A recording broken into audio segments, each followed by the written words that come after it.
అందుకే నేను పదే పదే అనడంతో ఆయన అన్నాడు కదా, అదే వచ్చిందండి. అత్యాసన్నాశ్చ రాజానః. ఇప్పుడు విశ్వామిత్రుడు రాజు, ఆయన దగ్గరికి వచ్చాడు, అది వశిష్ఠ మహర్షి కొంప మునిగింది. ఆయన ఆశ్చర్యకరంగా, ఆయన తపశ్శక్తి సంపన్నుడు, అందులో ఏముంది, శబలా అని పిలిచాడు. గోవు ఆయన పెట్టుకున్న పేరుది శబలా అన్నాడు, కామధేనువు. మహర్షి ఆజ్ఞ అన్నట్టుగా అది తల ఊపింది. ఇలాగా రాజుగారు వచ్చారు, 500 మంది సైన్యంతో వచ్చారు, వారు ఏం తింటారో నీకు తెలుసు కదా, మనకి మళ్ళీ పప్పు నెయ్యి తినే రకం కాదు, కాస్త చూసుకో అని. ప్రతి రోమన్ నుంచి పదార్థాలు వచ్చాయి, ప్రతి రోమన్ నుంచి వడ్డించేవాళ్ళు వచ్చారు. ఆశ్చర్యకరంగా 500 మందికి ఒక్కొక్కరికి 108 పదార్థాలతో బ్రహ్మాండమైన విందు జరిగింది. వశిష్ఠ మహర్షి తపఃప్రభావించారు. వెంటనే ఆ భోజనం చేసిన రాజు కన్ను కొట్టింది. అత్యాసన్నాశ్చ రాజానః. ఆయన అనుకున్నాడు, ఈ కామధేనువు ఈ గడ్డమైన దగ్గర ఉంటే ఉపయోగం ఏముంది, ఇలాగే మన పోటుగాళ్ళు వచ్చినప్పుడు ఏదో పెడతాడు, ఇది మనం తీసుకెళ్ళి గవర్నమెంట్ స్వాధీనం చేసేసుకుంటే ఓ పథకానికి ఉపయోగపడుతుంది, ఏదో పథకానికి మళ్ళీ ఎన్నికల్లో గెలవచ్చు ఓట్లు తీసుకుని. ప్రజలందరికీ, పైగా దాన్ని ఎలా చెప్తారు, ప్రజలందరికీ ఉపయోగపడాలా కదండి, ప్రజలందరూ కూడా ఎందుకు నీకు ఉపయోగపడుతుంది చెప్పరాదా. వశిష్ఠ మహర్షి దగ్గరే కామధేను ఉంటే ఇలాంటి సందర్భాలు వచ్చినప్పుడు మాత్రమే వాడతాడు. అంతేగాని వాళ్ళ మనవరాలు బారసాల గురించి ఆయన విందు భోజనాన్ని క్యాటరింగ్ పెడతాడు, కానీ ఇది పెట్టడు. మనవరాలు బారసాల భోజనాలు కామధేను అక్కర్లేదు, 10 మంది వస్తారు, 25 మంది వస్తారు. ఒక మహారాజు వచ్చినప్పుడు, సైన్యంతో సహా వచ్చినప్పుడు, అనేక పదార్థాలు కావలసి వచ్చినప్పుడే కామధేనువును వినియోగించాలి. కానీ మనం పెట్టుకున్న అన్ని రకాల చిల్లర పథకాల కామధేనువులు వాడేయకూడదు. దానికి అంతు జరిగి ఉండదు, ఇంకా దాని శరీరం గీచుకుపోతుంది, పాలు కూడా రావు దాని దగ్గర నుంచి. యోగశక్తులకు ఎప్పుడు పరిమితులు ఉంటాయి, అనంతంగా యోగశక్తి ఉండదండి. అనంతంగా ఉండేది బ్రహ్మశక్తి, యోగశక్తికి పరిమితి ఉంటుంది. ఎంత తపస్సు చేసి యోగశక్తులు సాధించిన వారైనా సరే వాటిని వినియోగించారు అంటే 5 ఏళ్లలోనో 6 ఏళ్లలోనో మొత్తం సర్వమంగళ నామ సీత ఉండవు. ఇంకా వాడి ఆరోగ్యమో పాడైపోతుంది, అప్పటికి తపస్సు ఉండదు, ఇంకా అన్నీ అయిపోయినాయి. అందుకే వశిష్ఠ మహర్షి ఆ ధేనువుని ఎవరికి ఇవ్వడు, తన దగ్గర ఉంచి ఉపయోగం. ఎందుకంటే రోజు ఆయన వాడుకోడు, తన కుటుంబానికి అవసరమైన పాలేవో అది ఇస్తూ ఉంటే సరిపోతుంది, అంతకుమించి ఉండదు. ఇవాళ అత్యవసర పరిస్థితి వచ్చింది, కానీ ఆయన వెంటనే మీ దగ్గర ఎందుకండి, ఇది మాకు ఇచ్చేయండి అన్నాడు. అయ్య బాబోయ్, పదే పదే అడగడం కొంప ముంచేసిందిరా అనుకున్నాడు. ఆయన వెళ్ళిపోతానన్నప్పుడు సర్లేండి మహారాజా, మీకు మేమేం పెట్టగలుగుతాం, వెళ్ళరండి అనాల్సింది, గొడవ లేకుండాను. అనవసరంగా మాట్లాడాను రా బాబు, ఇబ్బంది పెట్టేసాను ఆయన్ని. నేను ఇప్పుడు మొత్తం వచ్చి కూర్చుని ఇచ్చేదా అది, అబ్బాయి అది ఎలా కుదురుతుందండి, అది మా దగ్గరే ఉండాలి, మహర్షుల దగ్గర మీరు పట్టుకెళ్ళిపోతానంటే. సరిగ్గా జమదగ్ని మహర్షి కథలో కూడా కార్తవీర్యార్జునుల ద్వారా జరిగింది ఇదే. మనం చూసాం, ఇదే జరుగుతాయి. ప్రైవేట్ ఆస్తులు ప్రభుత్వాలు స్వాధీనం చేసుకోవడం అంతే. అప్పటి నుంచి ఉంది ఈ కథ. యుద్ధాలు జరిగాయి. చివరికి ఎవరు దెబ్బతిన్నారో జమదగ్ని కథ సహా చూసాం. ఇప్పుడు కూడా వశిష్ఠుని కథలో చూస్తాం ఎవరు దెబ్బతింటారు. ఎప్పుడు తపశ్శక్తి సంపన్నుడు దెబ్బ తినడు, అధికారాన్ని చలాయించేవాడే దెబ్బ తింటాడు ఖచ్చితంగా. ఆయన తపశ్శక్తి ఆయన కాపాడుతుంది. అప్పుడు అది కుదరదండి ఇవ్వడం, మీరిచ్చేది ఏమిటండి, అంతే. తిన్నింటి వాసాలు లెక్క పెట్టడం, అహంకారం, రాజకీయం, అధికారం అన్నీ కలిశాయి విశ్వామిత్రుడికి. అందుకే మీరిచ్చేది ఏమిటి అని సైన్యాధికారిని పిలిచాడు. లాగాయి కామధేనువుని అన్నాడు. అంతే, తాడేటు లాక్కెళ్ళిపోయారు. లాక్కెళ్ళిపోతుంటే కామధేనువు ఇలా ఒక్క ఊపు వెనక్కి లాగిందండి. దెబ్బగా సైనికుడు కింద పడ్డాడు. దాని ఊపది పరిగెత్తుకుంటూ వశిష్ఠుని దగ్గరికి వచ్చిందండి. పసిపిల్లలా వచ్చిందండి. మహర్షి నన్నేలా ఉపేక్షించిది, నీ బిడ్డలాంటిదన్నయ్యా, వాడెవడో లాక్కుపోతున్నాడయ్యా నన్ను, ఇదేమిటి అంటే మహర్షి అన్నాడు, ఏం చేయను శబలా, దీనికోసం తపశ్శక్తి వినియోగించమంటావా, ఇలా జరుగుతుందని అనుకోలేదు. మహారాజు కదా, రాక వచ్చారు, రాజరాజులు సంతసించిన నాకు అందే చాలును అనుకున్నాను.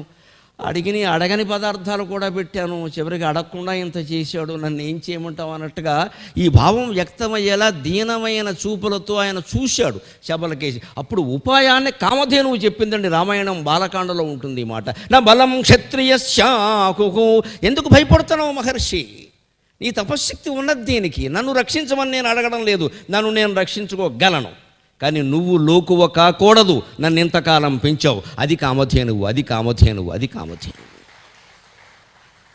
తపశ్శక్తి, ఋషుల తపశ్శక్తిలోకి పోతుంది. నా బాధ అది. నన్ను నేను రక్షించుకోలేక కాదు, రోమ కూపాల నుంచి కొన్ని వేల పదార్థాలు తెప్పించగలిగిన దాన్ని కొన్ని వేల మంది సైనికుల్ని కూడా తెప్పించగలను. రథ గజ తురగ పదాతి బలాలు కూడా తెప్పించగలను. కానీ నీ ఆజ్ఞ కావాలి. అది కామధేను, అది నా అంతటి నేను చెయ్యను. నాకేం అహంకారం లేదు. మీరు ఏదో మాట్లాడుకున్నారు. మీకు రాగద్వేషాలు ఉండొచ్చు, అహంకారాలు ఉండొచ్చు. నాకేమీ లేదు. నేను శబలని, నేను ధేనువుని. నువ్వు చెబితే చేస్తాను. ఎందుకు చెప్పడం లేదు? అధర్మం అన్యాయం నీకే జరుగుతుంటే కూడా మాట్లాడవా? నా బలం క్షత్రియశాఖు బ్రాహ్మణో బలవత్తరగా, నా బలం క్షత్రియశాఖు బ్రాహ్మణో బలవత్తరగా, బ్రహ్మన్ బ్రహ్మబలం విద్వన్, బ్రహ్మన్ బ్రహ్మబలం విద్వన్, క్షత్రాచ్చ బలవత్తరగా. క్షత్రియస్య బలం నా బలం ఆహు. క్షత్రియులన్నా రాజులన్నా కులపరంగా తీసుకోకండి దయచేసి. సైనికులు అని అర్థం. ఆయుధ బలం ఎప్పుడూ బలం కాదయ్యా. ఆయుధ బలానికి భయపడతారేమిటయ్యా? ఆయుధాలు ఉన్నంత వరకు పనిచేస్తాయి. ఆయుధాగారం ఖాళీ అయితే, ఇప్పుడు కొత్తగా ఉగ్రవాదులు తీవ్రవాదులు కొత్త పథకం నేర్చుకున్నారు. ఆయుధాగారం మీదే బాంబులు వేస్తున్నారు. అన్ని ఆయుధాలు పోతాయి. ఎక్కడొక్కడ పెడతారు కదా, అణ్వస్త్రాలైనా ఇంకో అన్నవస్త్రాలైనా అక్కడే వేస్తున్నారు. ముందు శత్రువు అన్నశాల కాదు, ఆయుధాగారం మీద బాంబు వేస్తే అయిపోయాయి. ఆయుధాలు ఎంతకాలం ఉంటాయి? అంచేత నా బలం క్షత్రియశాఖు. ఆయుధ బలం ఎప్పుడూ బలం కాదయ్యా. బ్రాహ్మణో బలవత్తరగా. తపశ్శక్తి సంపన్నుడైన ఋషి మాత్రమే బలవత్తరుడైన వాడు. ఆ తపస్సుకి తరుగు లేదు. బ్రహ్మన్ బ్రహ్మబలం విద్వన్. విద్వాంసుడవైన బ్రహ్మజ్ఞుడవైన ఓ వశిష్ఠ మహర్షి, బ్రహ్మబలం ముందు క్షత్రాచ్చ బలవత్తరగా. క్షత్రియ బలం ఆయుధ బలం ఎప్పుడు తపోబలం ముందు దిగదుడుపే. అంచేత నీ తపోబలాన్ని ఉపయోగించు అంటే కూడా పాప ఆ మహర్షి పరమశాంతమూర్తి కావడం వల్ల అలా చూస్తున్నాడు మామూలుగా. అవునా రాజుని చంపడానికి తపశ్శక్తి వినియోగించాలా? రాజులు పరిపాలన బాగా చేయడం కోసం, రాజ్యం అంతటికీ వినియోగించడం కోసం, అతివృష్టి లేకుండా ఉండడానికి, అనావృష్టి లేకుండా ఉండడానికి, పంటలకి మూషిక శలభ ఈ సుఖాల వల్ల బాధ లేకుండా ఉండడానికి, ఈతి బాధలు లేకుండా ఉండడానికి మహర్షులు తమ తపస్సులో 6వ వంతు రాజ్యానికి ధారపోసేవారు. దేశభక్తి అంటే అది అప్పట్లో. 1/6 అంటే మహర్షుల దగ్గర పన్ను కట్టుకునేవారు కాదు. వారేమనుకునేవారంటే, మేము రాజు పరిపాలనలో ఉన్నాం కదా, మేము కూడా ట్యాక్స్ కట్టాలిగా, మరి మాకు ఆదాయమే లేదే పన్ను ఎక్కడి నుంచి కడతాం? మా ఆదాయం ఏమిటి? తపస్సు. అందుకని మా తపస్సుకు ఫలం ఉంది కదా, ఖచ్చితంగా మేము సంకల్పిస్తే అవుతున్నాయి కదా, రకరకాల కోరికలన్నీ నెరవేరుతున్నాయి. కాబట్టి మా తపస్సులో 6వ వంతు మేము దానమిస్తున్నాం అని 1/6 వంతు ధాన్యం బస్తాల్లో కానీ, డబ్బుల్లో కానీ, బంగారంలో కానీ షాహుకారులు, ఇతరులు, రైతులు పన్ను కడితే తమ తపస్సులో 1/6 వంతు ధారపోసేవారు. ఆ ఋషులు కూడా పన్ను కట్టకుండా ఉండలేదండి. పన్ను కట్టకుండా దొంగతనం చేస్తున్న వాళ్ళందరం ఆలోచింతుముగాక. ముక్కు మూసుకున్న తపస్సు చేసే ఋషి కూడా దేశంలో పన్ను కట్టాడు. ఆ తపస్సు వల్ల వచ్చిన ఫలితాన్నే పన్నుగా కట్టాడు. మనం వీలైనంత వరకు పన్ను ఎంత ఎగ్గొట్టేద్దామా అని చూస్తాం. దానికి 100 వ్యాఖ్యానాలు చేస్తాం. వారు సరిగ్గా వినియోగించారండి, వారు అచ్చేస్తారండి, వారు ఏం చేశారో నీకు అనవసరం, నువ్వు ఇవ్వాల్సిందే అంతే లెక్క, లేకపోతే చట్టాన్ని ధిక్కరించినట్టే లెక్క. వారు ఏమైనా సరిగ్గా చేయకపోతే ఆ పాపం వాళ్ళది, మనం కట్టకపోతే ఆ పాపం మనదే. పన్ను కట్టడం అంటే దాన ధర్మాలు చేయడం లాంటిదే. పన్ను కట్టడం అంటే దేశభక్తిలో ఒక భాగం. దయచేసి గ్రహింతుముగాక. దీనికి చప్పట్లు కొట్టారు నాకు తెలుసు. చాలామందికి ఎగ్గొట్టడమే ఇష్టం. ఈ మాటలు నచ్చవు మనకి. పన్నులన్నీ ఎగ్గొట్టండి, మాకు మాత్రం 70,000 ఇవ్వండి అంటే ఇచ్చేస్తారు. పన్ను ఎగ్గొట్టడం అంటే దేశద్రోహం అండి. నాకేం మొహమాటం లేదు చెప్పడానికి. దొంగ లెక్కలు చెప్పొద్దు, పన్నులు ఎగ్గొట్టద్దు, కట్టి తీరాల్సిందే. పన్ను కట్టడం అంటే ప్రజాసేవ, పన్ను కట్టడం అంటే దేశభక్తి, పన్ను కట్టడం అంటే దాన ధర్మాలు. ఆదాయంలో మన లెక్కల ప్రకారం కడుతున్నామంటే ఆదాయంలో 4వ వంతు దాన ధర్మాలు చేయమన్నారు. పన్ను కట్టింది కూడా దాన ధర్మాల్లోకే వస్తుంది. అది ట్యాక్స్ అనుకోవద్దు, దాన ధర్మాలు అవి. ఎందుకంటే కేంద్రం ఎవరైనా సరే వాటిని సమస్త ప్రజల కోసం వినియోగిస్తారు. దాన ధర్మాలే మనం చేసినట్టే. ఆ ఖాతాలో రాసుకోవడమే కావాలంటే. అంత బాధ్యత ఉంటేనే దేశాన్ని గురించి, రాజకీయం గురించి, ధర్మం గురించి ప్రశ్నించే అర్హత మనకు ఉంటుంది. లేకపోతే ఎందుకు ఉంటుంది? నువ్వేం కట్టామంటారు. ఏం కట్టకపోగా 2,000 తీసుకుని ఓట్లు వేస్తున్నాం. వీళ్ళు మొత్తం ఆ హక్కు కూడా కోల్పోయాం. ఎవరినైనా అడిగితే 2,000 తీసుకున్నాక పో అంటారు అంతే.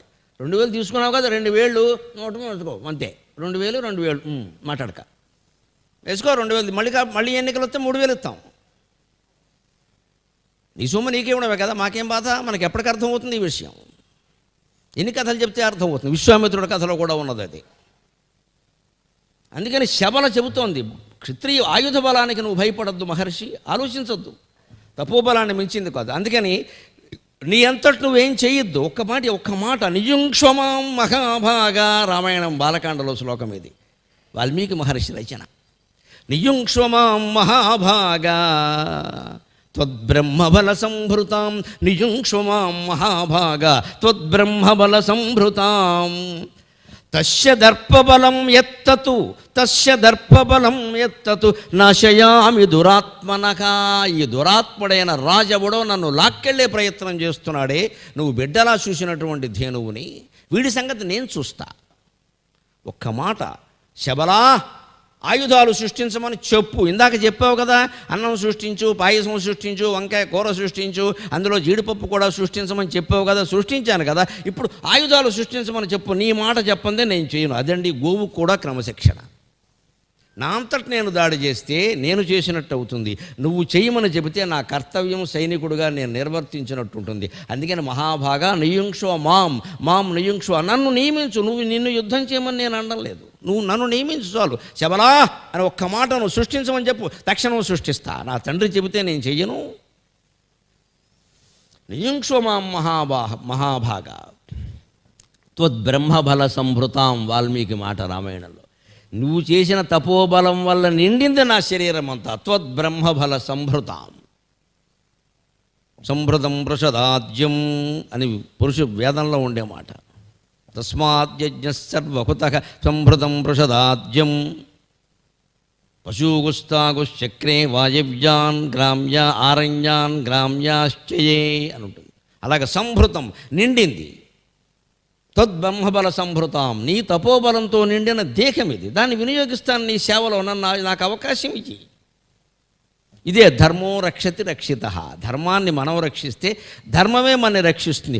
గోవుని ఇంతవరకు వశిష్ఠుడు రక్షించాడు, ఇప్పుడు వశిష్ఠుని రక్షించడానికి గోవు సిద్ధమవుతోంది. ఇంతకంటే ప్రమాణవేదన కావాలా ధర్మరక్షణకి? ఇంతవరకు నన్ను రక్షించావా, ఇప్పుడు నేను నిన్ను రక్షిస్తాను, కానీ నీ మాట ఒకటి కావాలి నాకు, లేకుండా నేను చేయలేను దాన్ని.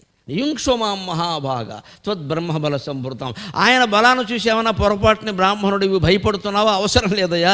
తస్య దర్పబలం యత్తత్, ఆ దర్పానికి సంబంధించిన బలం ఎంతో ఉందే, అది ఉంటే ఉండని 21,870 రథాలు, 21,870 గజాలు, 65,610 రథాలు, గుర్రాలు 65,610 గుర్రాలు, 109,350 మంది సైనికులు కలిపితే ఒక అక్షౌహిణి అంటారు కదా. ఇటువంటి అక్షౌహిణులన్నీ రాని, ఎన్నైనా రాని, నేను చూసుకుంటా.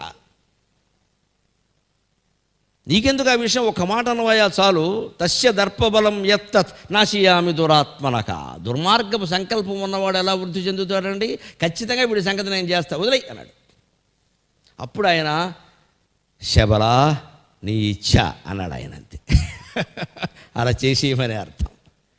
ఇప్పుడు ఇదివరకు పులిహోర, వెజ్ ఫ్రైడ్ రైసు, మధ్యలో మళ్ళీ చికెన్, మటన్, బిర్యానీ అన్నీ మొత్తం కామధేను వెంట్రుకల్లోంచి అన్నీ వస్తున్నాయి. కొనండి తినండి, కొనండి తినండి అని అవన్నీ వచ్చాయి కదా, వంటలంటే వచ్చాయి. ఇప్పుడు అలా రాలేదండి. ఒక్కొక్క రోమకోపం నుంచి ఒక్కో భటుడు బల్లెం పట్టుకుని వస్తున్నాడు, ఒక్కో భటుడు ధనుర్బాణాలు పట్టుకుని వస్తున్నాడు, ఒక్కో భటుడు ఖడ్గం పట్టుకుని వస్తున్నాడు. విశ్వామిత్రుడికి మతిపోతుంది. అయ్య బాబోయ్, అందులకు ఇందులకు వీరు సంసిద్ధులై ఉన్నారన్నట్టుగా ఉంది. గో అంటే పాలిస్తుంది, పదార్థాలు ఇస్తుంది, కానీ బాబా ఆయుధాలు ఇస్తుంది ఏమిటి అని ఆశ్చర్యపోయి దిమ్మ తిరిగిపోయింది ఆయనకి. ఆ ఒక్కసారి గోవు నుంచి సైన్యం వచ్చి మొత్తం తరిమి కొట్టేసరికి విశ్వామిత్రుల సైన్యం ఎంతండి? బోడి సైన్యం 500 మందితో వచ్చాడు ఆయన. పరిగెట్టారు మొత్తం అంతా. ఆ దెబ్బకి విశ్వామిత్రుడికి ఒంట్లో సత్తు అంతా తగ్గిపోయింది, నిస్సత్తు ఆవహించింది, నరాలు నీరుగారిపోయాయి. ఇదా ఒక బ్రాహ్మణుడు తపస్సు ముందు నా సైన్యం తల ఉంచడమా? ఎందుకు ఈ బోడు రాజ్యం పని లేక నాకు ఇది? ఊరికే కిరీటాలు పెట్టు కూర్చుని చాలామంది రోజు వందిమాగదొల్లాగా వచ్చి మహారాజా మూరురాయ రగండ అంటుంటే ఏదో నిజమే అనుకున్నాను నేను. అనవసర పొగడ్తలన్నీ పొగిడారు. ఆశ్రమంలో గడ్డిపాకలో ఉన్న ఓ బాపన ఆయన ముక్కు మూసుకొని తపస్సు చేస్తాడా? ఆయన ఇమ్మంటే ఆవేమో పాలు బదులు పదార్థాలు ఇస్తుందా? పాలు ఇవ్వలసినటువంటి ఆవు పదార్థాలు ఇవ్వడమా? ఏదో పదార్థాలు ఏదో మాయ వల్ల వచ్చేయలే, గంటలో అరిగిపోతాయి కదా అనుకుంటే ఇప్పుడు పరమాణువు సంబంధమైన ఆయుధాలన్నీ సృష్టించడమా? ఆశ్చర్యకరంగా ఉంది. నా రాజ్యం దేనికి పని లేక సంపాదిస్తే ఇటువంటి ఆయుధ సంపత్తినే సంపాదించాలి, ఈ మహర్షిని ఎలాగైనా జయించాల్సిందే, ఈ ఆశ్రమం ధ్వంసం చేయాల్సిందే అని నిర్ణయించుకున్నాడండి. ఇది విచిత్రమైన సంకల్పం. వెంటనే వెనక్కి వెళ్ళిపోయాడు. పరమశివుడు కోసం భయంకరమైన తపస్సు చేశాడు. కానీ ఈయన మనస్సులో ఉన్న సంకల్పం ఏమిటి? ఆయుధ సంపత్తి పెరగాలి, ఆయుధ సంపత్తి పెరగాలి, వశిష్ఠుని ఆశ్రమాన్ని ధ్వంసం చేయాలి, ఇదే సంకల్పం. అంతే. అప్పుడు అలాగే ఉంటుంది. రజోగుణం ప్రధానంగా ఉన్నవాడికి అది రెచ్చిపోయినప్పుడు ఏమవుతుంది? తమో గుణంలోకి వెళ్ళిపోతుంది. ఇది తమో గుణం. ఇది ఆశ్రమం ధ్వంసం చేయాలి, అవసరమైతే ఆయన వంశాన్ని మొత్తం నాశనం చేయాలి. ఎందుకంటే ఆయనకు 100 మంది కొడుకులు ఉన్నారు. 100 మంది కొడుకులు నాశనం చేయాలి, ఏదైనా చేయాలి, మొత్తం మీద నేను గెలవాలి. అంటే రజోగుణం ముదిరితే ఏమవుతుంది? తమో గుణం అవుతుంది. అంటే రజోగుణం పోటీ స్థాయిలో, రజోగుణం స్థాయిలోనే ఉన్నప్పుడే మనం దాన్ని తగ్గించుకుని సత్వగుణంలో ఉండేలా చూసుకోవాలి. చూసుకోకపోతే ప్రమాదం ఏమిటంటే తమో గుణంలోకి వెళ్ళిపోతుంది. ఇప్పుడు రజోగుణం తమో గుణంలోకి వెళ్ళిపోయింది విశ్వామిత్రుడికి. అందుకని తపస్సు చేశాడు. శ్రీసుర సింధు తీరమున సీత నగోపల సీమయందు పద్మాసనవర్తినై శివును ఉపస్థిజునర్పగ యోగ విద్యచే భాషితమైన నా తనువుపై తన మేనుల టీటదీర అత్రాసముగా కురంగములు రాపులు చేయుట ఎన్నడో కదా అని భర్తృహరి సుభాషితాల్లో చెప్పినట్టుగా హిమాలయ పర్వత ప్రాంతంలో గంగానదీ తీరంలో అద్భుతమైనటువంటి తపస్సు చేశాడు. భయంకరమైన తపస్సు చేశాడు. ఎన్ని పరిణామాలు జరిగినా, ఎన్ని ఆటంకాలు కలిగినా ఆగకుండా తపస్సు చేశాడు. శివుడు ప్రత్యక్షం అయ్యాడు. ప్రత్యక్షం కాగానే కోరిన వరం ఏమిటో తెలుసా? వశిష్ఠునిలాగా తపస్సంపన్నులు అవ్వాలి, బ్రహ్మర్షిని అవ్వాలి, అది అవ్వాలి, ఇది అవ్వాలని అడగాలి. అప్పటికి ఆ సంకల్పం ఆయనలో లేదు. నేను 500 మంది సైనికులతోనే వెళ్ళాను, 36 బల్లాలు 76 గొళ్ళాలు తీసుకెళ్ళాను, అవి పనిచేయలేదు. అంతకంటే శక్తివంతమైన ఆయుధం కావాలి, ప్రపంచంలో ఉండే ధనుర్విద్య అంతా నాకు సొంతం కావాలి అని శివుణ్ణి అడిగాడు. ఆయనదేం పోయింది? తథాస్తు అని వెళ్ళిపోయాడు. అందుకే రామచంద్రమూర్తికి కూడా అతి బల ఉపదేశించగలిగిన ధనుర్విద్య విశ్వామిత్రుడు సొంతమైంది. ఈ విద్య వశిష్ఠుని దగ్గర అంత లేదు, ఇతర గురువుల దగ్గర కూడా లేదు. ఇది కలిగిన వాడు విశ్వామిత్రుడే. తర్వాత మళ్ళీ అంతటి వాడు పరశురాముడే. పరశురాముడు ఎవరు? విశ్వామిత్రుడికి జమదగ్గిన మేనల్లుడు, గాధి మహారాజు కుమారుడు కదా. మనం ఇదివరకు జమదగ్గిన చరిత్రలో చెప్పుకున్నాం. గాధి మహారాజు కుమార్తె సత్యవతి. ఆవిడ్ని రుచీకుడికి ఇచ్చి పెళ్లి చేశారు. ఆ సత్యవతి రుచీకుల యొక్క సంతానమే జమదగ్గిన, ఆయన సంతానమే పరశురాముడు. అంటే పరశురాముడు కాదు, జమదగ్గినే విశ్వామిత్రుడికి మేనల్లుడు. అంత పూర్వకాలం మనిషి అయిన సామాన్యుడు కాదు, జమదగ్గిన కంటే ముందు వాడు. జమదగ్గినకి మేనమావ స్వయంగా. అందుకని ఆయన శివుణ్ణి ధనుర్విద్య మొత్తం నాకు సొంతం కావాలి అన్నాడు. ఎందుకు అడుగుతున్నాడో శివుడికి అర్థమైంది. తథాస్తు, దానికేముంది వెళ్ళమన్నాడు ఆయన. ఆయన దగ్గర ఉంది శివుడు విద్య అంతా. ధనుర్విద్యకు ఆద్యుడు శివుడు, సంగీతానికి ఆద్యుడు శివుడు, నాట్యానికి సమస్తమైన విద్యలకు ఆద్యుడు శివుడు. అందుకే మనకు అక్షరాభ్యాసంలో శివాయ గురవే నమః, ఇంకో మాట రాయకూడదు, శివాయ గురవే నమః, ఓం నమః శివాయ రాయాల్సిందే. అందుకని ఆయన తథాస్తు అన్నాడు. వెంటనే వచ్చి ఆశ్రమం మీద దాడి చేశాడు. వశిష్ఠుడు ఊహించలేదు. అయ్యో నీ దుంపదేగా, ఇంకా నీకు గర్వం పోలేదా? ధేనువు యుద్ధం చేసింది సరిపోలేదా?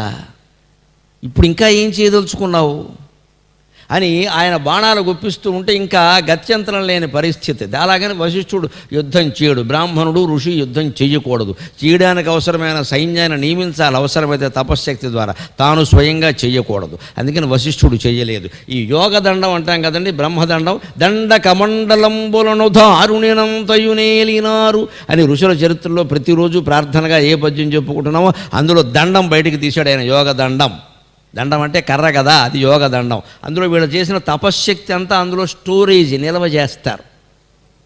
అది చెక్క, అందుకని విద్యుత్తును అలా నిల్వ చేసుకుని ఉంటుంది, షాక్ కొట్టదు ముట్టుకుంటే, చెక్క కదా అందుకని. కానీ ఆ చెక్క సామాన్యమైంది కాదు.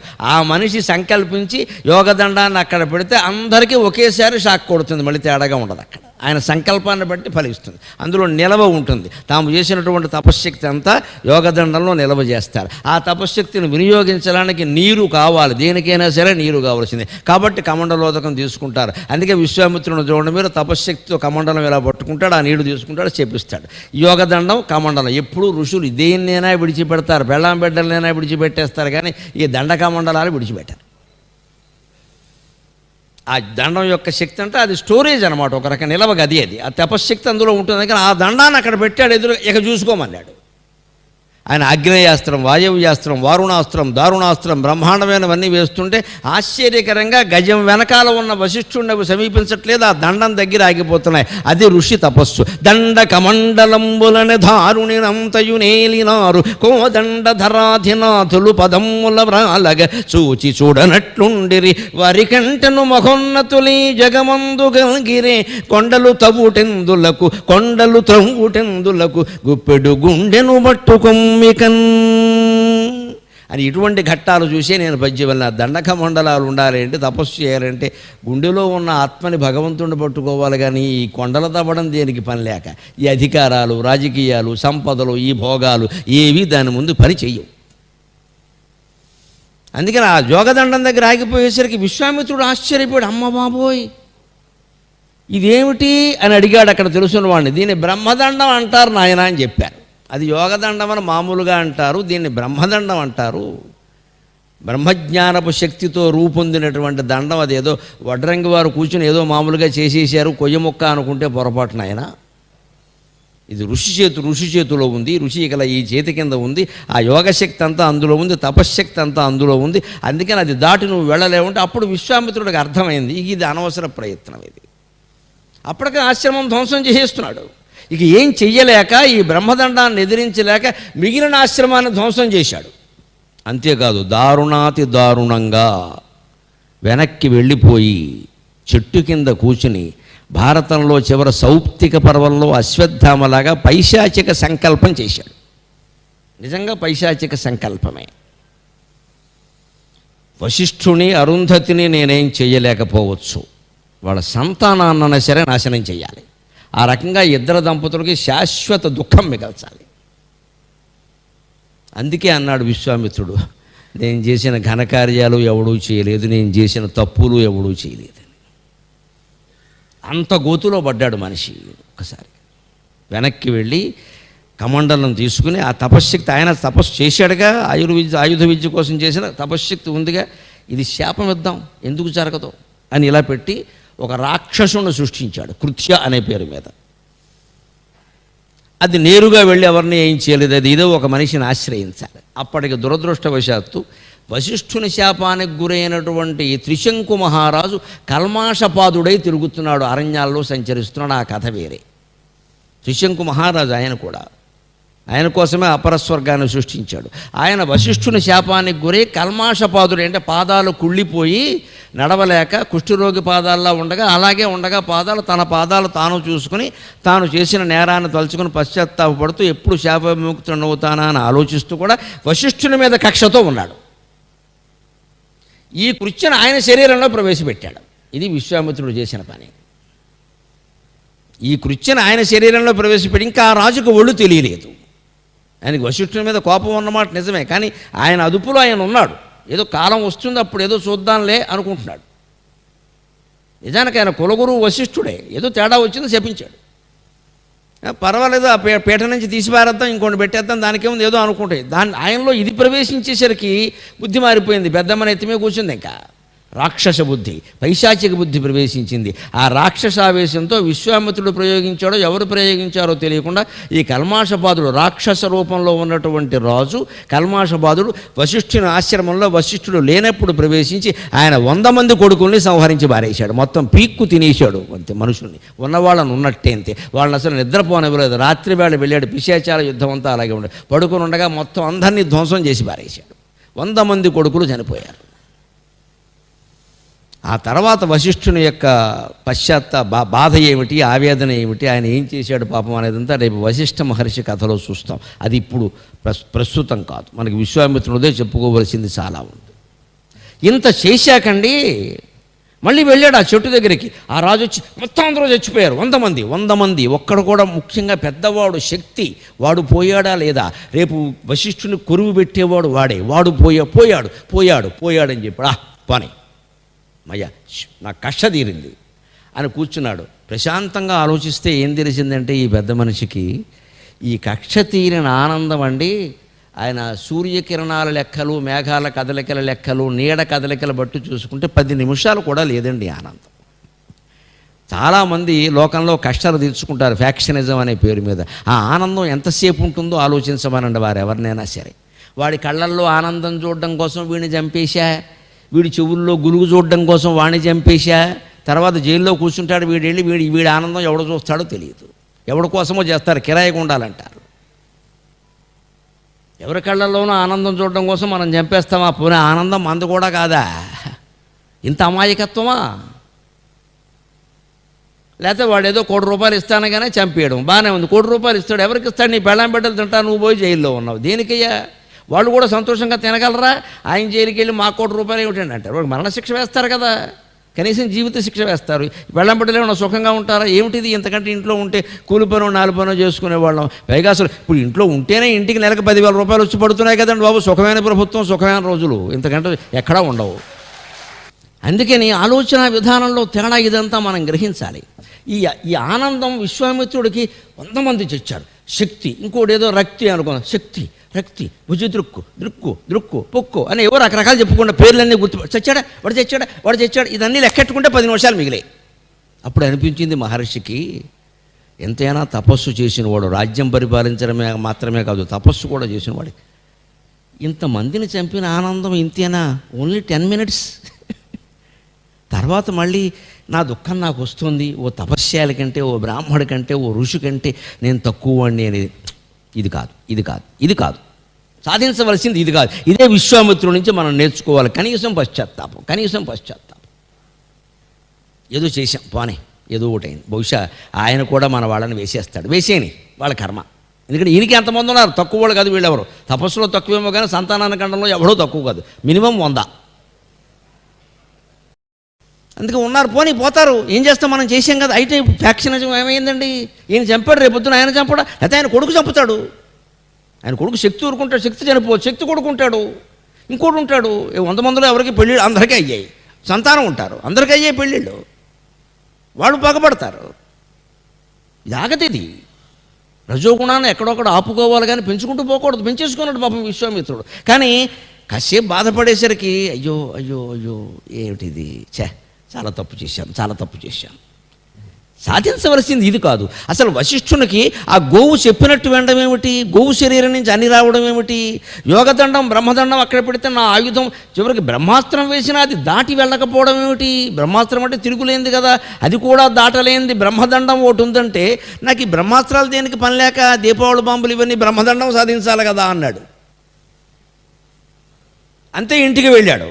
కొడుకులకు రాజ్యం అప్పగించాడు. నేను రాజ్యం వదిలేస్తున్నాను అన్నాడు. భార్యకి చెప్పాడు, నీకు ఇష్టమైతే నాతో రా, ఆకో అలమో తిని పడుకుంది కానీ, లేకపోతే అక్కడ కూర్చోంటే మానవరాలు బారసాలు ఉంది, నేను రానందావు, నీ ఇష్టం, శుభం భూయాత్ అన్నాడు.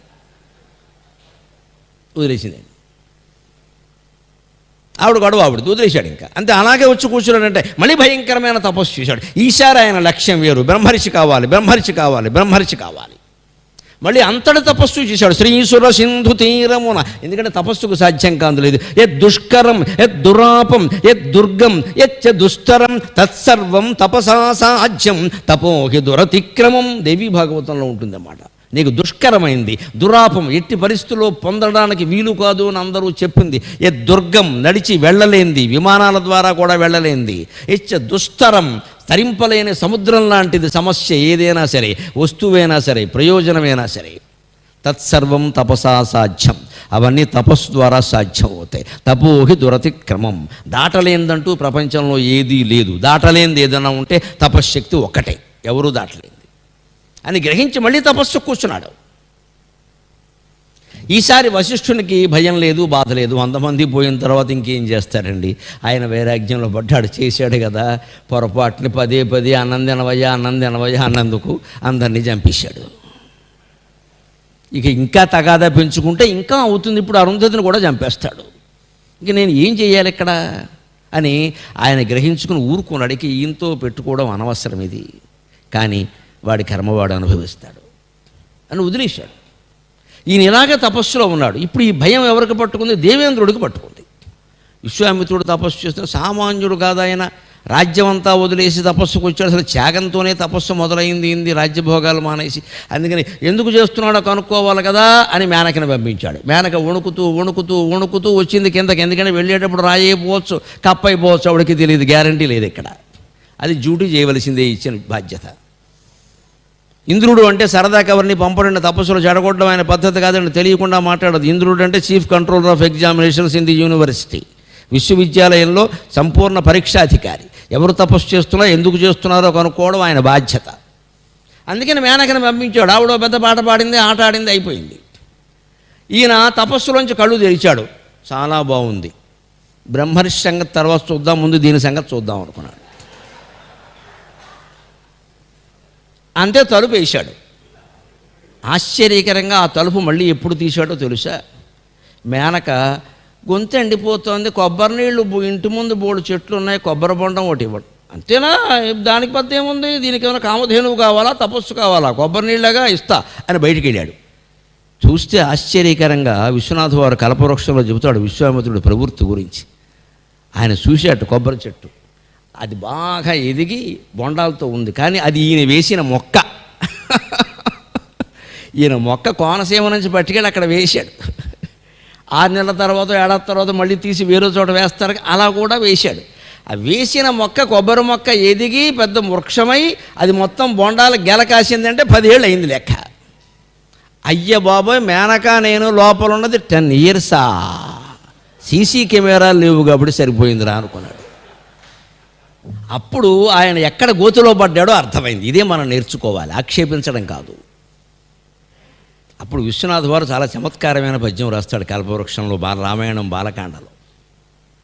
కొబ్బరి చెట్టు లెక్క, అయ్యబాయ్ ఇది నేను వేసిన మొక్క, ఇది ఏదో ప్రభుత్వం నాటిన మొక్కలైతే మన్నాడవడం నీరు పోయాడు కాబట్టి 1,00,000 మొక్కలు ఎగిరిపోతాయి, మళ్ళీ ఏడాది మళ్ళీ వేస్తారు, హరితహారం ఫలితహారం ఉంటాయి. అబ్బాయి ఇది మనం వేసాం, మనమే నీళ్లు పోసాం, ఎదిగింది, కాయలు గేయడానికి ఇంతకాలం పట్టింది, 10 ఏళ్ళ.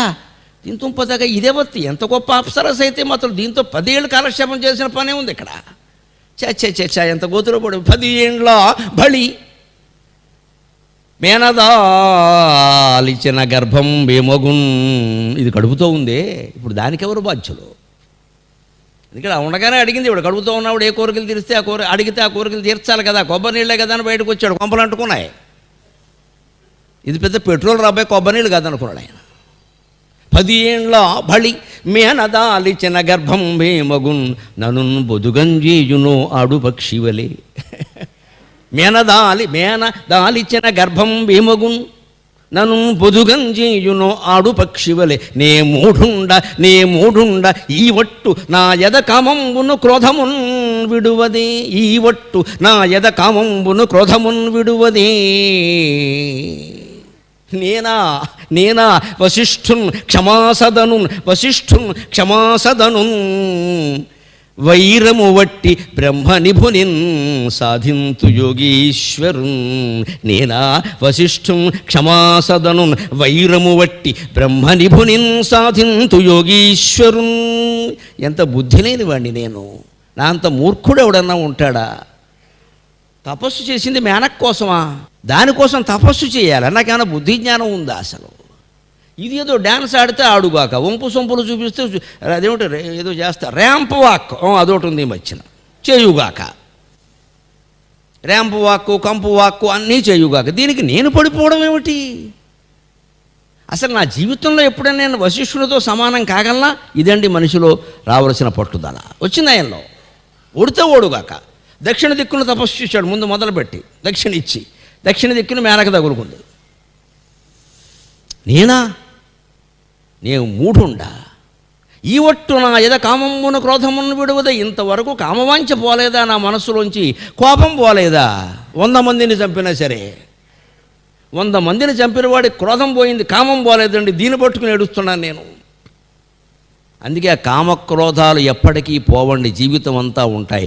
ఒకే ఒక్క ఉపాయంతో పోతాయి. దూర్జేటి కాళహస్తి శతకంలో చెబుతాడు, అమర స్త్రీల రమించినం జడదు మోహంబంతయున్, అమర స్త్రీల రమించినం జడదు మోహంబంతయున్, బ్రహ్మపట్టము సిద్ధించిన ఆసతీరదు నిరూఢ క్రోధము ఎల్లలోకములన్ మృంగిన మానదు, ఇందుగల సౌఖ్యం వల్ల నీ సేవ చేసి మహాపాతక వారి రాశి గడతున్ శ్రీకాళహస్తి ఈశ్వర. రంభ, మేనక, ఊర్వశి, తిలోత్తమ, ఘృతాచి ఎంతమంది అప్సరసులు ఉన్నారో మొత్తం అందరినీ అనుభవించిన, జీవితం అంతా అనుభవించిన ఈ వ్యధవకాంక్ష తీరదు. ఇంకా ఎవరో ఉన్నారంటాడు, ఎవడో వచ్చాడు ఈ మధ్యన కొత్తగా వచ్చిందండి ఒక ఆవిడ అంటాడు. ఇది పోదు. ఇది కామవాంఛలకు లోనవుతున్న వాళ్ళు ఎవరైనా ఇవాళ మరోలా అనుకోవద్దు. ఆడాళ్ళకు కూడా చెప్పవలసి వస్తుంది. కర్మ వచ్చింది దేశంలో. ఇక్కడ ఇదివరకు మగాళ్ళకి చెబితే సరిపోయేది. ఇది సంసారం అంతా బాగున్నా సరే పరాయి వాడు ఎవడో కనపడగానే బుద్ధి మారిపోతుంది. పిల్లలతో చక్కగా పతివ్రత లాంటి స్త్రీతో కాపురం చేస్తున్నా సరే ఇంతకంటే అందమైన ఆడదవతో పలకరించగానే వీడు బుద్ధి మారిపోతుంది. ఇక్కడ పొరపాటు చేసేవారా, ఆవిడ చేసుకోవలసింది, చేసుకున్న వాడిని అడుగు, చెబుతాడు వాడి కర్మ ఏమిటో. ఇలాంటి వాంఛ కలిగినప్పుడు అలాగే అడగాలి. ఆవిడని అడగకూడదు, వాడు దాని మొగుడిని అడగాలి. నేను చస్తున్నాను నీకెందుకు అంటాడు. ఇంక వీడికి కాన్సి ఉండదు. వీడు ఏదో ఊహించుకుంటూ ఉంటాడు ఇక్కడ. అందుకే జిడ్డు కృష్ణమూర్తి గారు చెబుతారు, కామవాంఛ కలగని, క్రోధం కలగని, అసూయ కలిగని ఊహించడం ఆపేయి, నమ్మడం మానేయి, పేర్చకు నేరుగా దాన్ని చూడు, అది పోతుంది అంటాడు. ఏమీ చేర్చకుండా ఏమీ పేర్చకుండా వస్తువుని చూస్తే ఏ వస్తువు మీద కాంక్ష ఉండదండి. మనం దానికి చేర్చేస్తూ ఉంటాం ఇలాగా. అప్పుడు ఆ వస్తువును వదలలేం, ఇంకా అది పట్టు కూర్చుంటాం. ఇంకా మనిషి అయినా అంతే, వస్తువేనా అంతే, భోగమేనా అంతే. అనవసరంగా మన ఆలోచనలు, మన రాగద్వేషాలు, మన ఇష్టాలు, మన అంచనాలు, మన ఊహలు, నమ్మకాలు దానికి ఏమీ చేర్చకుండా అలా వస్తువుగా చూస్తే ఆ పక్క గోడకి, ఋషి చిత్రానికి, పక్కనుండే కిటికీకి, నీకు నాకు సోఫాకి ఏ తేడా ఉండదు. మనం ఏ తప్పు చెయ్యం. అంతా బ్రహ్మ పదార్థం, సర్వం బ్రహ్మమయం. నిష్కల్మష దృష్టి, నిశ్చల దృష్టి అంటే అది. మహాతత్వవేత్తలు చెప్పేదంతా అదే తపస్సు. అందుకే ఆయన నువ్వు ఆ మనస్సుతో ఆ నేను అనే దాన్ని పరిశీలిస్తూ ఉంటే అది అందులో లీనం అవుతుంది. అవ్వనే వాళ్ళు అందుకే నాకేదో కలుగుతుంది అని అప్పుడే మొదలెట్టకూడదు. ఇక్కడ డబ్బా. నేను రాత్రి ధ్యానం చేసినప్పుడు నాకేదో అనిపించిందని పొద్దున్నే అరుగు మీద కూర్చొని చెప్పాడు. ఇక్కడ అయిపోయింది, అది పోయింది. ఆ కలిగింది ఓ భ్రమ. చెప్పకూడదు అసలు. అక్కడ ఆధ్యాత్మిక అనుభూతులు చెబుతున్నామంటే తీవ్రంగా నష్టపోతున్నాం. ఈ డబ్బా వల్ల ఏమవుతుంటే 10 మంది వచ్చి మీరు పీఠం పెట్టాలని అయిపోయింది. ఇంకా పీఠ చెక్కేసి కూర్చున్నాడు ఇక్కడ. ఇక అక్కడి నుంచి అందరూ చేరతారు, మాకు పిల్లలు లేరు, మాకు పీచులు లేరు అంటాను. ఇక పిల్ల పీచు కోసం ఉపయోగిస్తుంది ఈయన పీఠం, ఈయన తపస్సు. అయిపోయింది. ఇక్కడ మనిషిలో పశ్చాత్తాపం ఏమిటంటే దేవతా స్త్రీలను రమించిన ఈ కామవాంఛ పోదు. కోపం ఉందే, వశిష్ఠుని 100 మంది కొడుకులను చంపేశాను, అయినా ఇంకా నాకేమిటో ఆయన నేను మెచ్చలేకపోయాను. ఈ మాట ముందే తెలుసుంటే 100 మందిని చంపడం ఎందుకు, వాళ్ళెవరూ నాకు శత్రువులు కాదు కదా. ఇది పశ్చాత్తాపం. దుర్మార్గాలు చేసిన వాళ్ళం, ద్రోహం చేసిన వాళ్ళం, ఏదైనా ఎవరైనా సరే పూజా మందిరంలో కూర్చొని ఏడవమని నేను ఎందుకు చెబుతున్నాను అంటే ఇంత చేసాం, ఏం సాధించాం అంటే జయించవలసింది ఈ పట్టుదలని, ఈ పిచ్చిని తప్పితే వాళ్ళని కాదు, మనుషుల్ని కాదు, ఈ కోరికని జయించాలి. అది నేను జయించలేదు అని ఎప్పుడు ఏమంటున్నాడంటే 10 ఏండ్ల బడి అయ్యి బాబోయ్, తలుపేసి 10 ఏళ్ళు అయిందని ఇల్లు బంగారంగాను. పాల ప్యాకెట్ వాడైనా తలుపు కొట్టలేదు, కొరియర్ వాడైనా తలుపు కొట్టలేదు. ఎవరు కొట్టరండి. అప్పుడు అవేం లేవు, మరి ఏం చేద్దాం, ఇన్నేళ్ళ అని ఆశ్చర్యపోయి ఇప్పుడు ఆవిడ గర్భవతి మేనా. ఆవిడ మన భార్యకి ప్రియురాలకి పేర్లు పెడుతూ ఉంటారు కదా రకరకాలుగా. మేనక అని కాకుండా మేడియర్ మేనా అని పిలిచేవాడు, ఏదో పల్లకీలాగా. అందుకని మేన దాలిచ్చిన గర్భం భీమగున్ విశ్వనాథ్ వారు మేనా అనే ఉపయోగించి. మేన అంటే శరీరం కాదు, ఇక్కడ మేనక గర్భం ధరించింది. ఎలాగిది నన్ను బొదుగంజేయును ఆడుపక్షి వేలే కొంపం తీసి ఏదో పక్షులు ఆడపక్షి పిల్లలకి అంటుంది కదా, పాపం బొదుగుతూ ఉంటుంది కదా, మగ పక్షి తిరుగుతూ ఉంటుంది కదా, అలాగే ఇది కొంప తీసి నువ్వు బొదుక్కో అనేది వెళ్ళిపోతుందేమో. అదే జరిగేది. నేను ఇప్పుడు ఆడుపక్షిని వీటిని పొదుగుతూ కూర్చోవాలా ఈ గుడ్లుని? ఇదేమో వెళ్ళిపోతుందా, కన్నతల్లి వెళ్ళిపోతుందా, నేను పొదగాల, నా కర్మ ఇదే చివరికి. మరి ఆ పిల్లల్ని ఏం చేస్తాం? అంతే చేశాడు కదా, వదిలేశాడుగా శకుంతల్ని. కణవ మహర్షి పెంచాడు పాపం బ్రహ్మచారి. నన్ను బొదుగంజేయును ఆడుపక్షి వలె నే మూఢుండ ఈ వట్టున ఎద కామంబును క్రోధమును విడువది. ఇంతవరకు నా మనసులో కామవాంఛ పోలేదు, ఇదిగో మేనక ఉదాహరణ. క్రోధం పోలేదు, అదిగో వశిష్ఠుని పుత్రుల శవాల బూడిద అస్థికల ఉదాహరణ. ఇప్పుడు పోతుంది. ఇది ఎందుకు చేశాను ఇదంతా? ఈ నిజమైనటువంటి నిజాయితీ పశ్చాత్తాపమే ఈయన్ని సప్తఋషుల్లో ఒకడిగా చేసిందండి. పవిత్ర చిత్తం, పవిత్ర చిత్తం. చిత్తశుద్ధి అంటారు దీని. చిత్తంలో ఏముందో దాన్ని మొత్తం కడిగేయడమే, అదే చిత్తశుద్ధి. అది ఒంటరిగా ఉన్నప్పుడే జరుగుతుంది, మన జనంలో ఉంటే జరగదు. అందుకే భగవద్గీతలో వివిక్త దేశ సేవిత్వం అరతిర్జన సంసది. నీకు ఆధ్యాత్మికమైన పురోగతి కావాలి, ఒక్క అడుగైనా సరే ముందుకెళ్ళాలి అంటే వీలైనంత వరకు ఒక్కరే ఉండండి, ఒక్కరే ఉండాలి. రెండో వాడిని భార్య సహా భర్త సహా ఎవరిని చేరనియ్యకూడదు. చేరనిచ్చామంటే డబ్బా కొట్టు కబుర్లు ఖాయం. నేనేదో ఎక్కువసేపు జపం చేస్తే మా ఆవిడికి నా మీద గౌరవం పెరుగుతుంది కదా, ఇందువల్ల పెరిగేది గౌరవం దిక్కుమాలిన గౌరవం. ఈ నటన అయిపోతుంది ఇదంతా. ఆవిడ ఉండనే లేకపోయినా మనం చెయ్యాలంటే చెయ్యడమే, అంత ఎక్కడ ఉండని ఏమి కానీ. అరతిర్జన సంసది, జనంలో కలవాలని కోరుకోకూడదు. తప్పనిసరి అయితే కలుస్తాం, మాట్లాడతాం, దాని గురించిన వ్యతిరేకత ఏమీ లేదు. కానీ కావాలని ఏమిటో ఎవరూ రావట్లేదండి, తోచట్లేదండి, ఇక వాళ్ళే వస్తారు, దేవుడు రాడమ్మా, తపస్సు పోయినట్టే లెక్క. వీళ్ళు రకరకాల వ్యామోహాలకు లోన్ చేస్తారు, మనని ప్రలోభాలు పెడతారు, కొంతమంది భయపడతారు, రకరకాల పిచ్చంతా బయలుదేరుతుంది. మనుషులు కలవకుండా ఉంటే ఏ గొడవ లేదు. సత్సంగం అంటే మనుషులు కలవడం కాదండి, మరోసారి చెబుతున్నా, మంచి పుస్తకం చదవడం, ఏకాంతంగా ధ్యానం చేయడం, దాన్ని సత్సంగం అంటారు. ఊరికే 10 మంది రోజు కలుస్తూ ఉండడం, బాగున్నావా అక్కయ్య, నిన్న రాలేదే, మొన్న రాలేదే, వచ్చిందంటే నీకు రాగద్వేషాలు ఎన్నో ఉన్నాయి. ఆవిడ రాకపోతే నీకెందుకమ్మా? ఇదే రాగద్వేషాలంటే. ఆవిడ రాలేదు, ఇవిడికి దోసలేదు, ఇంకా సత్సంగం ఎందుకు? సత్సంగం దేనికి? సత్సంగత్వే నిస్సంగత్వం. శంకరాచార్య చెప్పారు, నిస్సంగానికి వెళ్ళాలి. నువ్వు నిస్సంగానికి వెళ్ళాలంటే సత్సంగానికి వెళ్ళడం మానేయాలి. ఇంకా ఒకవేళ వెళ్ళినా ఆ పుస్తకం ఏదో చదువుకుంటా, లేదా మాటలు చెప్తే వింటాం, వచ్చేస్తాం అంతే. వాళ్ళు రాలేదు, వీడు రాలేదు, ఈ రోజు ఏమిటో లేదు. ఇప్పుడు సత్సంగానికి వెళ్ళకపోతే నాకు అదోలా ఉంటుంది, కాఫీ దాక్కపోతే అదోలా ఉంటుంది, బ్రాందీ దాక్కపోతే ఎలాగో ఉంటుంది. ఇది కూడా అంతే. తాగేవాడికి తాకపోతే ఏదోలా ఉంటుంది కదా, సత్సంగానికి వెళ్ళకపోతే అదో అది అంతే, అదో వ్యసనం అవుతుంది. అక్కడే దానికోసం పెడతాం మనం, నిజంగా ప్రయోజనం కోసం కాదు. సత్సంగం అంటే మంచి గ్రంథం చదవడం, మంచి జ్ఞానం పొందడం అంతే. గ్రంథం చదివేటప్పుడు మనం మాట్లాడాం, ప్రవచనం కూడా సత్సంగమే. ఎందుకని? మీరు మాట్లాడరు, నేనే మాట్లాడతాను. మీరు మాట్లాడితే నేనెందుకు వెళ్ళిపోవచ్చు.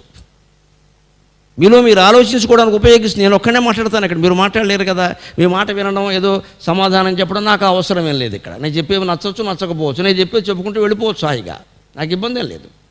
అంచేది ఇది సత్సంగం. ఎందుకంటే మీ అంతటా మీరు ఆలోచించుకోవడానికి అవకాశం ఉంది. నేను చెప్పింది ఏమిటో నేను ఆలోచించుకుందుకు అవకాశం ఉంది. మధ్యలో ఎవరో అడ్డుకునేవారు లేరు ఇక్కడ. ఇది సత్సంగం. అందుకని చర్చలు, గోష్ఠులు ఇవన్నీ సత్సంగాలు కావు. ఏకాంతంగా పుస్తకం చదవడమే సత్సంగం. అంచేది అదే చేయాలి కానీ అనుకున్నాడు ఆయన. అదే చేసి ఆయన అంటున్నాడు, ఇప్పుడు ఏం చేయాలి? ఈ పిల్లని గర్భం ధరించింది, నాకు పడేసిపోతుందా ఏమిటి? చాచా, నేను వశిష్ఠుని క్షమాసదను, నేను వశిష్ఠుణ్ణి గెలవడం అసాధ్యమాది. ఆయనతో పోల్చుకోవడం ఏంటి? అసలు బుద్ధి లేకపోవడం కదా. క్షమాసదను, ఆయన ఓర్పుకి నిలయం. బ్రహ్మ నిపుణ్, చతుర్ముఖ బ్రహ్మతో సమానమైన మహానుభావుడు. పశ్చాత్తాపంలోనే కదండి ఈ మాటలు వచ్చేది. 100 మంది కొడుకులు, ఆయన కొడుకులను చంపేశాక ఈయన ఇలా మాట్లాడుతున్నాడు. దీన్ని నిజమైన పశ్చాత్తాపం అంటారు. ఓర్పుకు నిలయమైన వాడు, క్షమాసదనుడు, బ్రహ్మనిపుడు, యోగీశ్వరుడు, ఆయన నేను గెలవడం ఏంటి? అర్థం లేని మాట. అని మానేసి, కుదరదో మేనక బయటికి రా, అయిపో, నీ పని అయిపోయింది, ఏమిమ్మంటావో చెప్పమన్నాడు. ఏమిమ్మంటావో చెప్పు, ఛార్జీలు ఎంత, అంతే. నన్ను చెప్పించకుండా ఉంటే సార్ నేను వెళ్ళిపోతానంది ఆవిడ భయం ఆవిడది. ఎందుకంటే ఈ ఋషులు తక్కువ వాళ్ళు కాదు, వీడు శుభ్రంగా వాడేసుకుని అయిపోయాక నా తపస్సు నువ్వు చెడగొట్టు. ఆవిడ చెడగొట్టలేదు, వీడే చెడగొట్టుకున్నాడు. ఆవిడ డ్యాన్స్ ఆడితే చూడొచ్చుగా, 10 రూపాయలు ఇచ్చి పంపొచ్చుగా, తలుపేమని ఆవిడ చెప్పాడు. మనం ఎలాగే చేస్తామండి ఇవన్నీ. వాళ్ళు వచ్చి చెడగొట్టారు, ఎవరు చెడగొట్టండి, మనం మన బుద్ధి చెడగొట్టింది. ఆ విషయం ఒప్పుకోవడం ఇష్టం లేక వారు చెడగొట్టారు, వీరు చెడగొట్టారు. అందుకని మేనక వణుకుతోంది. ఈయన కోపం వచ్చింది. అప్పటికే ఈ ఫోటోలో ఎలా ఉన్నా అలాగే పట్టుకున్నాడు ఈయన. అయిపోయి నీకు ఏం కావాలి? ఏం వద్దు నాయనా, నాకు బస్సు రెడీగా ఉంది, వెళ్ళిపోతానని చెప్పింది. భీమవరం బస్ స్టాండ్కి దారి చూపించి వెళ్ళిపోతానంతే, నన్ను వదిలి. తథాస్తు వెళ్ళు అన్నాడు. నీ తప్పే ఉంది అన్నాడు. పైగా పాపం పశ్చాత్తాపం కదా, నీ తప్పే ఉంది, వెళ్ళు. ఎవరో పంపించారు, నువ్వు వచ్చావు, నేను లోపలికి రమ్మన్నాను, నా తప్పుగా, నీ తప్పే ఉంది, వెళ్ళిపోయిన తర్వాత శకుంతల కథ అదంతా వేరే విషయం. ఇప్పుడు మళ్ళీ ఏం చేశాడు? మనిషి ఆలోచించుకోండి, మనలో చాలామందికి ఇదే వ్యాధి. దక్షిణ దిక్కును కూర్చోవడం వల్ల ఎలా జరిగింది? దిక్కుమాలిన ఆలోచన అంటారు దీన్ని. దిక్కు దోషమా, మన బుద్ధి దోషమా? మొత్తం ఈ వాస్తు ప్రపంచంలో పడిపోతాం మనం, అవాస్తవ ప్రపంచంలో పడిపోతాం. అక్కడ కూర్చోవడం వల్ల జరిగింది, ఈ తలుపు తీయడం వల్ల జరిగింది, శనివారం ప్రారంభించడం వల్ల జరిగింది, దుర్ముహూర్తంలో ప్రారంభించడం వల్ల జరిగింది. దాన్ని బట్టి ఉండదండి. ముహూర్తాలు ఎప్పుడు ఎంతసేపు అంటే ఆ పని అక్కడ సక్రమంగా జరగడం వరకే. పెళ్లికి ముహూర్తం ఎందుకు అంటే ఆ 3 గంటలు పెళ్లి సక్రమంగా జరగడానికి, కాపురం నిలబడడానికి కాదండి. పొరపాటును కూడా నమ్మొద్దు ఆ విషయాలు. కాపురం వీళ్ళ అవగాహన బట్టి నిలబడుతుంది. కాపురం నిలబడకపోతే పెళ్లి ముహూర్తం పెట్టిన పట్టుకొచ్చి కొట్టేస్తే కష్టం. అక్కడ నువ్వు తప్పుడు ముహూర్తం ఆయన పెట్టలేదు, ఆయన మంచి ముహూర్తమే పెట్టాడు. ఆయన 3 గంటల కోసం పెట్టాడు, నువ్వు 3 జన్మలకు ఊహించుకుంటా. అంత సీన్ లేదు ముహూర్తానికి. మన నమ్మకాలు ఇవన్నీ, మాంగళ్య బలం, ముహూర్త బలం, ఇవన్నీ సినిమాల పేర్లు. సినిమాల పేర్లు అండి ఇవన్నీ, సినిమాలు. ఇవన్నీ నమ్మకండి దయచేసి. దీన్ని వ్యతిరేకించడం కాదు, పరమవాస్తవం. ఎవరు ఇష్టం లేకపోయినా, ఎవరు ఎంతమంది వ్యతిరేకించినా నేను నిజమే చెబుతాను. ముహూర్త బలం, మాంగళ్య బలం సినిమాల పేర్లు, జీవితంలో నిజం కావు. నువ్వు మాంగళ్యం ఎంత గట్టిగా ఉరితాడు ముడేసినట్టు వేసినా తెగిపోతుంది అది. ఎందుకంటే నువ్వు సరిగ్గా ఉండట్లేదు భార్యతోటి, నువ్వు పక్క చూపులు చూస్తున్నావు. నువ్వు ముడెత్తే ఏం ఉపయోగం? ఎక్కడ ముందు అవతల ముడేయడం మానాలి. సరిగ్గా విశ్వామిత్రుడే ఉదాహరణ. దక్షిణ దిక్కు ఏం కాదు, మన బుద్ధి, దిక్కుమాలిన బుద్ధి. సరే పని ఇంక ఇంకా ఉన్నాయిగా 4 దిక్కులు, 8 దిక్కులు ఉన్నాయి కావాలంటే.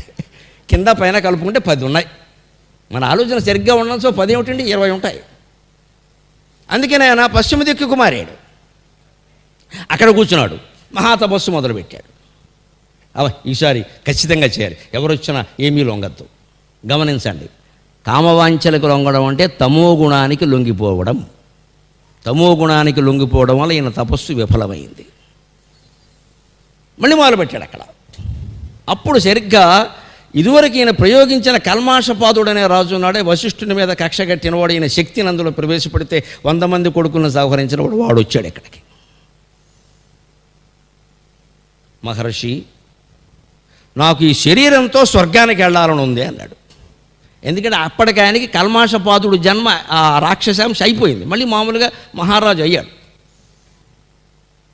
కానీ ఇదివరకు వశిష్ఠునికి ఆయనకి ఉండే వైరం పోలేదు కదా, మనసులోంచి పోతగా. మరి బ్రాహ్మణుడికే పోలేదు, రాజుకి ఎలా పోతుంది? ఆయన వచ్చి వశిష్ఠుని అడిగాడు, నాకు ఈ శరీరంతో స్వర్గానికి వెళ్ళాలి. అటువంటి పథకాలు ఏమి మన దగ్గర లేవు అన్నాడే. ఈ శరీరంతో స్వర్గానికి వెళ్ళడం వీలు కాదయ్యా, ఖచ్చితంగా శరీరం మారిపోతుంది. తేజశరీరం స్వపంతి తేజసాత్మిక విశ్వరూప జాగరణి స్వపంతి తేజసాత్మిక సుప్త ప్రాజ్ఞాత్మిక తుర్య సర్వావస్థ వివర్జిత. లలిత సహస్రంలో మాటే. మనిషి కలలో కలగంటున్నప్పుడు ఏ శరీరంతో ఉంటాడో ఆ శరీరంతోనే మనం స్వర్గ సుఖాలు, నరకాలు అనుభవిస్తాం. ఈ కలలో శరీరం ఎలా ఉంది అదంతే, తేజోమాత్రం. తేజస్సు అంటే తైజసం, అది మెలకు వస్తే పోతుంది. స్వర్గ సుఖాలు కూడా అంతే. నీ పుణ్యం ప్రకారం నీకు ఎంతకాలం అనుభవించాలో అంతకాలం అనుభవిస్తావు. అంతకాలం అంటే అన్ని ఏళ్ళు అనుకోకండి. కలలో 10 ఏళ్ళు కూడా 10 నిమిషాల్లో అయిపోతుంది, అంతే. అలాగే అయిపోతుంది. 10 ఏళ్ళు కూడా 10 నిమిషాల్లో అయిపోతుంది. సినిమాలు చూడండి, పూర్వం చూపించేవారు కదలడు, వదలడం, చెక్కడో దొరకడో అవి చూపించేవారు. అందులో ఎన్టీ రామారావు గారు చిన్న పిల్లాడుగా ఉండి కత్తి యుద్ధం చేస్తూ ఉంటాడు. ఉన్నటువంటి పెద్ద రామారావు వచ్చేస్తాడు. ఎలా వచ్చేస్తాడు? 1 నిమిషంలో. ఇదే కళ, సినిమా అంటే అంతే. మరి చివరి వరకు సినిమా రామారావు, బాలరామారావు, వృద్ధరామారావుగా సహజంగా ఎదగాలంటే 20 ఏళ్ళు పడుతుంది. నువ్వు కూర్చోవాలి అక్కడ టాకీసులో. కత్తి యుద్ధం ఇలా చేయించి రామారావు చేత కాంతారావు కత్తివీరుడు అని పేరు కదా, చేయించి డైరెక్టర్ ఏం చేస్తాడు? విఠలాచార్య 2 నిమిషాల్లో వాడు దాన్ని పెద్దవాడిని చేస్తాడు యుద్ధం చేస్తుంటేనే. 2 నిమిషాల పెద్దవాళ్ళు ఎవరు అవరండి? కల్లో అవుతారు, సినిమాలో అవుతారు. స్వర్గ సుఖాలు, నరక శిక్షలు కూడా అంతేనండి. మనకు మాత్రం 10 ఏళ్ళు అనుభవించినట్టుగా ఉంటుంది ఆ శిక్ష, అక్కడ 10 నిమిషాలే. భోగం కూడా అంతే, మనకి 10 ఏళ్ళు అనుభవించినట్టుగా ఉంటుంది, అక్కడ 10 నిమిషాలే. కానీ అనుభవం నీ అనుభూతే నీకు ప్రధానం అండి. అది ఎవడో గడియారాలు ఉండవు అక్కడ. అంచేత అనుభవం జరిగి తీరుతుంది. స్వర్గ నరకాలు, పాపాలు, శిక్షలు గరుడ పురాణంలో ఏమున్నాయో అవన్నీ జరుగుతాయి, యథాప్రకారం జరుగుతాయి, అనుమానం ఏం లేదు. నీ అనుభూతిని బట్టే జరుగుతాయి. అందుకని ఈ శరీరంతో వెళ్ళడానికి వీలు కాదయా అని వశిష్ఠుడే. నువ్వు ప్రతిదీ ఎలాగే అంటావు, ఏమన్నా అంటే చేపిస్తావు, ఎందుకు మీ బ్రాహ్మణంతా కూర్చున్నది ఎక్కడ అని వెళ్ళిపోయాడు అక్కడి నుంచి. ఆయన 5 అనుకుంటే అది అయిపోవాలంటే ఎలాగండి? ఆ పథకం సాధ్యమో కాదో చూసుకోవాలి. మనకు మనసులో కలిగిందల్లా చేసేయాలంటే, లేకపోతే పండితులను పట్టుకుని తిడితే వాళ్ళు ఏం చేస్తారు? వెంటనే విశ్వామిత్రుడి దగ్గరికి వచ్చాడు. ఎందుకని? సరిగ్గా అంతే, ఓ పార్టీ టికెట్ ఇవ్వకపోతే ఇంకో పార్టీకి వస్తారుగా, అదే పద్ధతి. వస్తే విశ్వామిత్రుడు మాయలో పడలేదండి. చరిత్ర తెలియకుండా మనం మాట్లాడకూడదు. ఆయన రాగానే ఈయన ఒప్పుకోలా. వచ్చి ఈయన దాన్ని నేను వశిష్ఠుడి మీద క్రోధం తగ్గిపోయింది. ఈయన ఇప్పుడు లక్ష్యం ఏంటంటే బ్రహ్మర్షి కావాలి. వశిష్ఠుడు అప్పటికే బ్రహ్మర్షి, నేను బ్రహ్మర్షి కావాలి. దానికి సరే తమో గుణం కారణంగా మేనకి లొంగ, ఇంకా రజోగుణానికి సత్వగుణానికి లొంగద్దు అని తీర్మానించుకున్నాడు. కూర్చుని పశ్చిమ దిక్కుకి వెళ్ళాడు. దక్షిణం తర్వాత పశ్చిమం కదా, వెళ్ళాడు. అక్కడ మొదలుపెట్టాడు. అక్కడ 10 ఏళ్ళు నడిచింది. తర్వాత ఈ త్రిశంకు వచ్చాడు. నన్ను ఈ శరీరంతో స్వర్గానికి తీసుకెళ్ళమంటే, పిచ్చి కోరిక మతేం లేదా, నేను వెళ్ళాల్సి ఉంటే నీకెందుకు టికెట్ కొన్నాం, నేనే వెళ్ళేవాడు కదా, నా కోసం మేనకి ఇక్కడికి వచ్చింది కానీ నేను అక్కడికి వెళ్ళదే, నువ్వేమిటయా. అలా కాదండి, మీరు ఒకసారి ఆలోచించండి, వశిష్ఠుల వారు కాదన్నారు, అందుకని మీ దగ్గరికి వచ్చాను అన్నాడు. ఇది పాయింట్. సరిగ్గా ఆ పార్టీలో చాలా సీనియర్, నేను ఎప్పటి నుంచో ఉన్నా, 30 ఏళ్ళ పట్టున్నా, నాకు టికెట్ ఎవరో ఇచ్చారు అనగానే వీళ్ళు ఏమంటారు, అదేంటండి బాబు అసలు మీకేమోపోవడం, రండి మీకు ఎందుకు రండి, అసలు మా పార్టీ అధ్యక్షుడే మీరు, ఏదో చెప్పేస్తారు ఇక్కడ వాడిని రప్పించడం కోసం. తర్వాత మొత్తం మరి కొత్తగా వచ్చారు మీరు, మీకు ఇస్తే పాతవాడు తగదగద్దని నియోజకవర్గంలో అవతల వాళ్ళని పిలిపించి మాట్లాడదాం అంటాడు. ఇవ్వడం, ఇచ్చినా కానీ మంత్రి పదవి ఇవ్వడం, లెక్క అది రాజకీయం. కానీ విశ్వామిత్రుడు పడలేదు. వెంటనే వశిష్ఠుడు కాదన్నాడండి, అందుకని మీ దగ్గరికి వచ్చాను అంటే వెంటనే ఎంత గౌరవంగా మాట్లాడాడు అండి. ఎందుకంటే అప్పటికే ఈయన చేసిన తప్పు తెలిసింది కదా. ఇలా మేనక వస్తే నేను తలుపేశాను కానీ వశిష్ఠుడు వెయ్యాడు కదా అని తెలుసా, నమ్మకం ఉంది.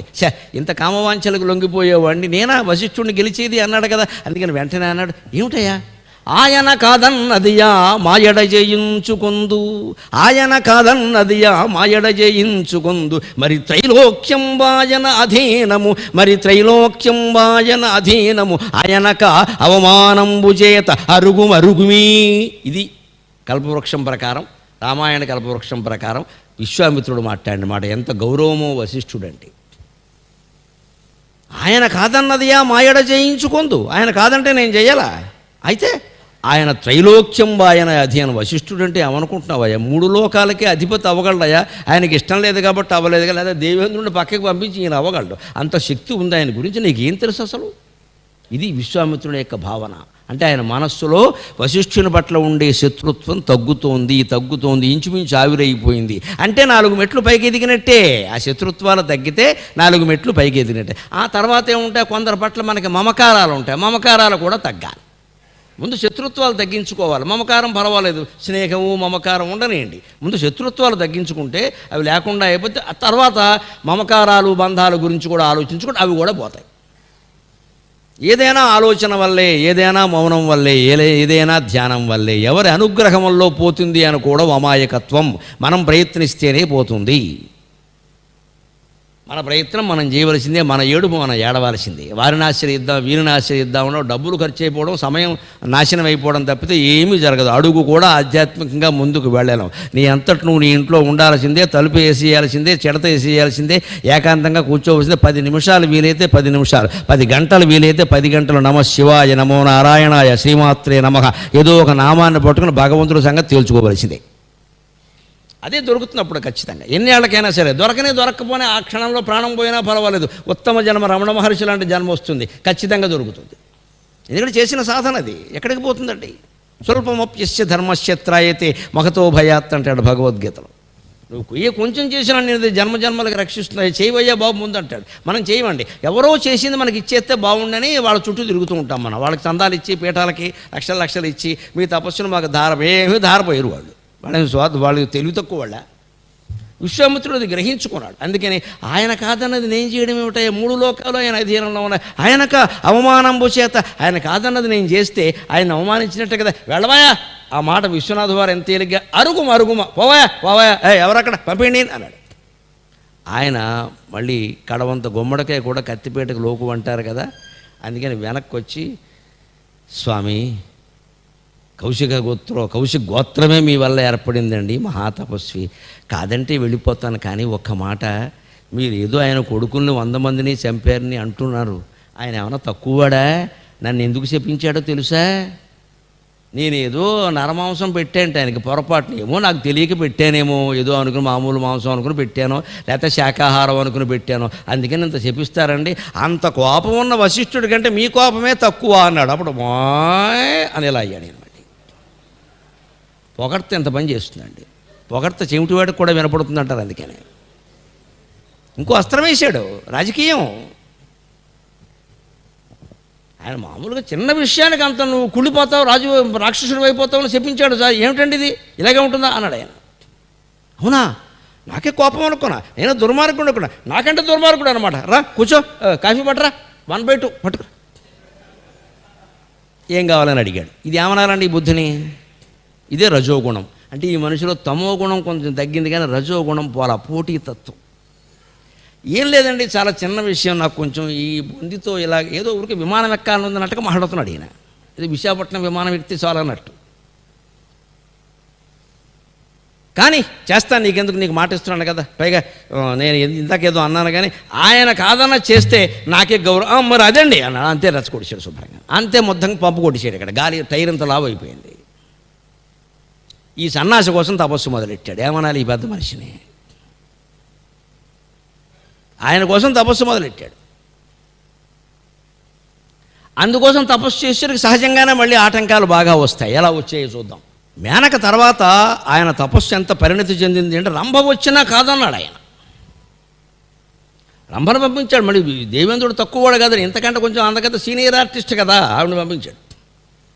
ఆవిడ వస్తే ముందే మేల్కొన్న విశ్వామిత్రుడు, నువ్వు ఎందుకు వచ్చావో నాకు తెలుసు, ఇంకా తలుపు తీసుంది అనుకుంటున్నావు, నేను ముందే మూసేశాను, కొబ్బరి మొక్కలు కూడా ఇంక లేవు వేయడానికి, అన్ని బొండాలు కాసేసాయి, వెళ్ళిపోవచ్చు, వెళ్ళిపోతే శపిస్తా అన్నాడు ఖచ్చితంగా. అదే మనిషి నిర్ణయం అంటే. అలా కాదు ఇలా కాదని అక్కడ ఇంకా పాత సినిమా పాట మానేసి కొత్త సినిమా పాటలు పాడడం మొదలెట్టింది ఆవిడ. అలా అయితే లొంగుతారు కదా, వెంటనే నువ్వు రాయి అవుతావు అని చెప్పించాడు. అంతే పోయింది, ఆవిడ రాయి అయింది. 10,000 ఏళ్ళు రంభరాయిగా ఉంది విశ్వామిత్రుడు తపశ్శక్తి. అది 10,000 ఏళ్ళు, 10 సంవత్సరాలు మేనకతో భోగాలు గడిపినందుకు భోగపురుషుడు అనుకుందామా, ఆ భోగాలనే వ్యతిరేకించి 10,000 ఏళ్ళు రాయవ్వాలని చెప్పించినందుకు జితేంద్రియుడు అనుకుందామా. 2 లక్షణాలు విశ్వామిత్రుల్లో ఉన్నాయి. అందుకే ఆయన చెప్పాడు, నేను చేసిన ఘనకార్యాలు ఎవడూ చేయలేదు, నేను చేసిన తప్పులు ఎవడూ చేయలేదు. రంభను రాయవమని చెప్పించాడు మాట్లాడకుండాను. కానీ త్రిశంకుడు కోసం మళ్ళీ మొదలుపెట్టాడు. ఈ తపస్సుతో ఆయన్ని స్వర్గానికి పంపిద్దామని చూస్తే దేవేంద్రుడికి ఇప్పుడు వణుకు పట్టుకుంది. ఈయన ఏదో తపస్సు, ఏదో పీఠం అంటే పోన్లే అనుకున్నాం, దాన్ని పంపించాడు, దీన్నేమో రాయవమని, ఇది ఇక స్వర్గాన్ని సృష్టితో త్రిశంకుడు పైకి పంపాడు. పైన ఇంద్రుడు చూశాడు, ఎవడో మానవుడు పైకి వస్తున్నాడు. పైకి వస్తుంటే చూశాడు వాడు, ఇలా అందరూ పైకి వచ్చేస్తే సిటీ బస్ అయిపోతుంది ఇక్కడ, ఇది బస్ స్టాండ్కి దీనికి ఏమైనా తేడా ఉంది, వీడెవడు అని ఎడంకాలతో తన్నాడు. దెబ్బకు త్రిశంకుడు కింద పడ్డాడు. కింద పడుతూ మహర్షి మహర్షి మహర్షి విశ్వామిత్ర మహర్షి కింద పడుతూ, పడకు ఆగు త్రిశంకు అన్నాడు. యోగదండం అండి, యోగదండం. పెద్ద విమానానికి బ్రేక్ వేసినట్టు అయింది. అలా ఆగిపోయాడు. ఆగిపోతావు బాగానే ఉంది, అన్నపానాలు ఎలాగా అంటే అక్కడే మొత్తం ఈయన మహత్తరమైన తపశ్శక్తి అంతా ఉపయోగించి నక్షత్రాలు సృష్టించాడు, రంభా ఊర్వశి మొదలైన అప్సరసలను సృష్టించాడు, స్వర్గంలో ఏమున్నాయో అవన్నీ సృష్టించాడు. అదంతా తపశ్శక్తి వల్లే సృష్టించాడు. మొత్తం ఈ తపశ్శక్తి వల్ల ఏమైంది, ఇదంతా కరిగిపోయింది, క్షీణించిపోయింది. చివరికి ఈయనకి దక్కింది ఏమీ లేకపోగా మళ్ళీ వచ్చాడు. త్రిశంకుడు స్వర్గంలో ఉండగా మధ్యలో ఉన్నాడు, పైకి వెళ్ళలేదు, కిందికి రాలేదు, మధ్యలో నక్షత్రాలు సృష్టించాడు. అప్పుడే కూరగాయలు కూడా సృష్టించాడు అంటారు. నిజానికి రామాయణంలో కానీ పురాణాల్లో కానీ విశ్వామిత్రుడు కూరగాయలు సృష్టించినట్టుగా లేదు. అంత చౌకబారు తపస్సు కాదు అయింది. స్వర్గం సృష్టించాడు, రంభాదులను సృష్టించాడు నిజమే, కానీ కూరగాయలు అవి నక్షత్రాలు సృష్టించాడు, కూరగాయలు సృష్టించాల. కానీ కూరగాయల సృష్టి విశ్వామిత్రుడు సృష్టి అనడంలో ఒక విజ్ఞత ఉంది, ఒక ఆలోచన ఉంది, అది అమాయకత్వం కాదు. విదేశీ విత్తనాలన్నీ విశ్వామిత్ర సృష్టి అని చెప్పారు, జాగ్రత్త పడండి. టమోటాలు అంతే, బంగాళదుంపలు అంతే, వంకాయ కూడా అంతే. వంకాయ బ్రహ్మ సృష్టి కాదు, అందుకే బ్రాహ్మణులు తద్దినాల్లో వంకాయ వాడరు, టమోటా వాడరు, ఉల్లిపాయ వాడరు, చిలకడ దుంప వాడతారు, బంగాళదుంప వాడరు, కాకరకాయ వాడతారు, బెండకాయ వాడతారు, దొండకాయ వాడతారు, మీ ఇష్టం వచ్చినవన్నీ వాడరు. తోటకూర వాడతారు, అన్ని గోంగూర వాడరు. గోంగూర విశ్వామిత్ర సృష్టి, తోటకూర బ్రహ్మ సృష్టి. గోంగూర వాడరు. గోంగూర పచ్చడి ఎంత ఇష్టమైన వాడైనా తండ్రి దద్దినాడు తినడానికి వీల్లేదు. పనసపొట్టు కూర వాడతారు, మీ ఇష్టం వచ్చినట్టు రంపం పొట్టు కూర పెడతానంటే కుదరదు అక్కడ. ఇవి విశ్వామిత్ర సృష్టి అని ఎందుకు చెప్పారు అంటే, మనలో ఆ విశ్వాసం ఉంటే విదేశీ విత్తనాలు వాడకుండా ఉంటాం. ఎందుకంటే అవి మనకి అరగవు, పనిచేయవు. అందుకే మీరు వైద్యంలో గమనించండి, డాక్టర్ గారికి జలుబన్నా, దగ్గన్నా, జ్వరమన్నా ఏమన్నా ముందు వంకాయ మానేమంటాడు. వంకాయ పెద్ద జబ్బు అది. మరి వంకాయ లాంటి కూర లేదని పద్యాలు రాసిన వాళ్ళు ఉన్నారు. నిజమే, ఆరోగ్యవంతుడికే పనిచేస్తుంది వంకాయ. ఏమాత్రం అనారోగ్యం ఉన్నా వంకాయ తినకూడదు, ముందు మానేయవలసింది వంకాయ. ఎందుకంటే అది విదేశీ. వంగకాయ విదేశీ అంటే అమెరికా అనుకోకండి, వంగకాయ వంగదేశం, బెంగాల్. మనకు నడవదు, బెంగాల్లో నడుస్తుంది. ఇతర ప్రాంతాలు కూడా విదేశం కింద లెక్క. మరి అది ఆ రోజుల్లో దేశం అంటే లెక్క ఏముంది, ఇప్పుడున్న భౌగోళిక దేశం కాదు కదా. అందుకని మన ఆంధ్ర ప్రాంతంలో పండేవి మనకి, మిగిలినవన్నీ మనకి విదేశం కింద లెక్క. అందుకే మనం ఇప్పటికైనా ఆహారం విషయంలో ఏ ప్రాంతం వాళ్ళు ఆ ప్రాంతంలో పండేటువంటి పంటే తినాలి, అదే వారికి బాగా అరుగుతుంది. దేశమంతా ఒకే ఆహార విధానం, ప్రపంచమంతా ఒకే ఆహార విధానం ఎక్కడ ఉండదు. అందుకని దీన్ని విదేశీ సృష్టిని, విదేశీ విత్తనాలని విశ్వామిత్ర సృష్టి అన్నారు. అంతేగాని కూరగాయలు ఆయన సృష్టించాలి, నక్షత్రాలు అవన్నీ సృష్టించడం అంటే నిజమే. అప్పుడు ఈయనకి ఏమైంది, మళ్ళీ బుద్ధి వచ్చింది. ఒక్కసారి చెట్టు కింద కూర్చొని ఆలోచించుకున్నాడు పశ్చిమ దిక్కుని. అయ్య బాబోయ్, మేనకంటే పోయింది కానీ ఈ గొడవ ఏంటి, ఇక్కడ ఏదో పూనకంలా తయారైంది నాకు. ఎందుకంటే ఈయన మొత్తం స్వర్గాన్ని సృష్టించిన తర్వాత మరో సృష్టి జరిగిపోతుంటే బ్రహ్మ సృష్టి ఏం కావాలి, బ్రహ్మదేవుడు దిగొచ్చాడు. మహర్షి ఇదంతా ఎందుకు చేస్తున్నావు అని అడిగాడు తలనొప్పి కోసం. నేను ఇస్తాను బాబు, కావాలంటే వాడిని ఒక్కడిని స్వర్గంలో ఇంకా 10 రోజులు హోటల్ బిల్లు చెల్లించకపోయినా సరే 5 స్టార్ హోటల్లో కూర్చోబెడతాం, నువ్వు ఈ ప్రయత్నం మానే. కరే, వాడిని ఒప్పించి నేను ఒప్పుకుంటాను. అప్పటికే మనసు బాధపడుతుంది. అందుకని త్రిశంపుడిని పిలిచి దేవేంద్రుడు గోమ మీద కొట్టి ఒప్పించాడు. నువ్వు విర్రివేషాలు లేకు, నీకు స్వర్గానికి రావాలంటే మరణం ఇస్తాను, మరణం తర్వాత స్వర్గానికి వస్తావు అన్నాడు. అంతే, వాడు పోయాడు కిందికి. మరణం ఇస్తానంటే ఎలాగా? ఆ త్రిశంకుని కుమారుడే హరిశ్చంద్రుడు, ఆ హరిశ్చంద్రుని కుమారుడే లోకితాశ్చుడు. అదంతా వేరే కథ. త్రిశంకు మహారాజు. ఇగో త్రిశంకు స్వర్గం అంటే మధ్యలో వేళ్లాడడం అనే మాట అక్కడికి వచ్చింది. శాసనసభలో కూడా సరైన మెజార్టీ లేకపోతే త్రిశంకు శాసనసభ అంటారు. అంటే అటు కాదు ఇటు కాదు, మధ్యలో. ఆ మధ్యలో ఉన్నవాడిని కిందికి దించారు. ఆ సృష్టి అంతా ఆయన రద్దు చేశాడు. మళ్ళీ బ్రహ్మ సృష్టి మాత్రమే మిగిలింది. ఇంత మిగిలాక ఏమనిపించింది విశ్వామిత్రుడికి, పశ్చిమ దిక్కును కూర్చుంటే అయ్యగారు ఏం చేస్తున్నారు అంటే చేసిన తప్పులు దిద్దుకుంటున్నారు. అందుకని మళ్ళీ అనుకున్నాడు, అనవసరంగా చేశాను. ఇదివరకు తమో గుణానికి లోనయ్యాను, ఇప్పుడు రజో గుణానికి లోనయ్యాను.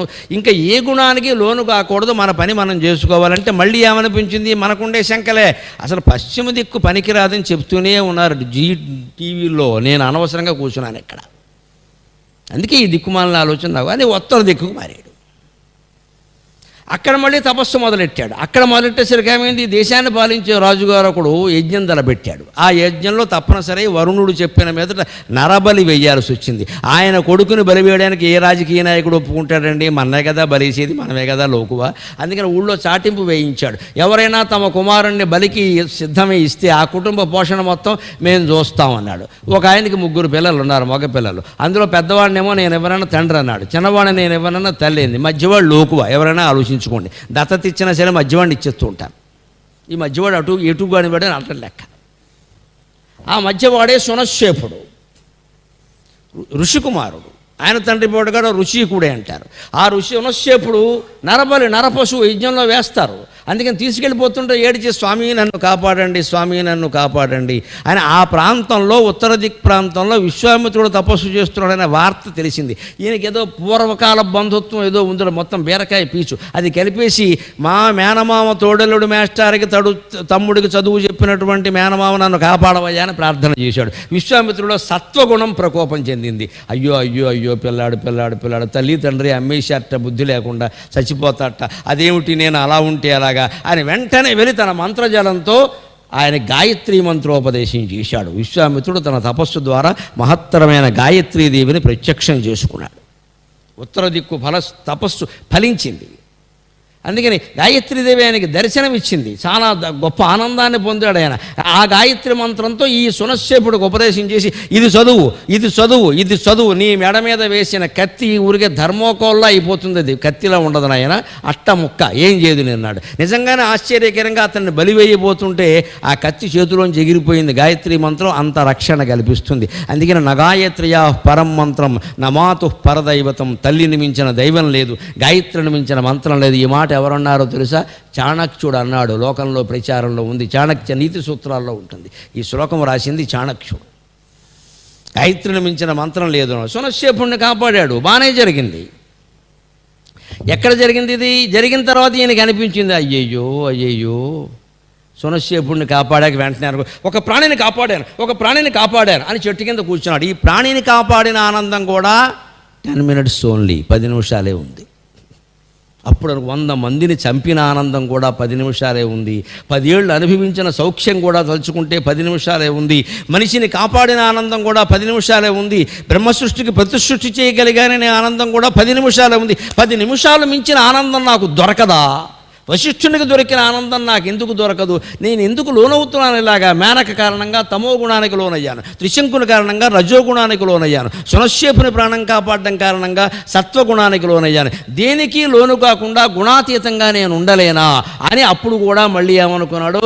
దిక్కే ఉత్తర దిక్కుని చేయకూడదు, తూర్పునే మొదలెట్టాల్సింది నేను అనుమానం లేకుండా అని మళ్ళీ దిక్కు మార్చాడు, తూర్పు దిక్కుకు వచ్చాడు. అందుకే తూర్పు దిక్కుని బ్రహ్మర్షి అయ్యేంత ఘనమైన తపస్సు చేశాడు. తూర్పు దిక్కుని ఆయన తపస్సు ఫలించింది. అందుకే మనకు లోకంలో సామెత, ఏ దేనివల్ల పని కాకపోతే తూర్పు తిరిగి దండం పెట్టు, ఇంకేం చేస్తామంటారు. తూర్పే తిరిగి దండం పెట్టమని ఎందుకన్నారంటే మిగిలిన 3 దిక్కుల్లా ఫలించింది, తూర్పు దిగిరింది అదే కదా అని అర్థం. అక్కడ ఏదో ఫలించేస్తుంది, ఇక మిగిలింది అదే కదా, ఇంకేం చేస్తావు, దిక్కులు లేవుగా, తూర్పు తిరిగి దండం పెట్టు. ఈయన తూర్పు తిరిగి బ్రహ్మర్షి కావడం కోసమే తాను దర్శనమిచ్చినటువంటి గాయత్రి మంత్రాన్ని జపించాడు. అది బహిరంగంగా చెప్పేది కాదు కాబట్టి నేను చెప్పడం లేదు, తెలిసిన వారికి తెలుసు.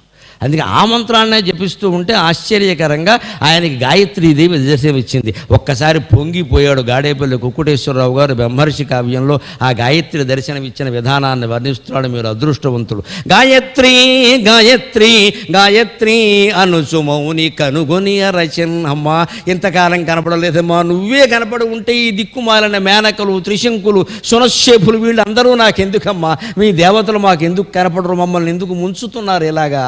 కామ వ్యామోహాల్లో, క్రోధ వ్యామోహాల్లో, సత్వగుణ వ్యామోహాల్లో, కీర్తి ప్రతిష్టల్లో ఎందుకు ముంచుతున్నారు? మేము ప్రార్థించగానే దర్శనమిస్తే మేము నీ దివ్యమంగళ స్వరూపాన్ని చూసిన వాళ్ళం, ఈ దిక్కుమాలిన రూపాలు మళ్ళీ చూస్తామా? గాయత్రి గాయత్రి గాయత్రి అనుసుమౌని కనుగొనియ రచన్ గాయంతం త్రాయత ఇతి గాయత్రి అనడి బోధగలిగిన ఆత్మన్ గాయంతం త్రాయత ఇతి గాయత్రి అనడి బోధగలిగిన ఆత్మన్.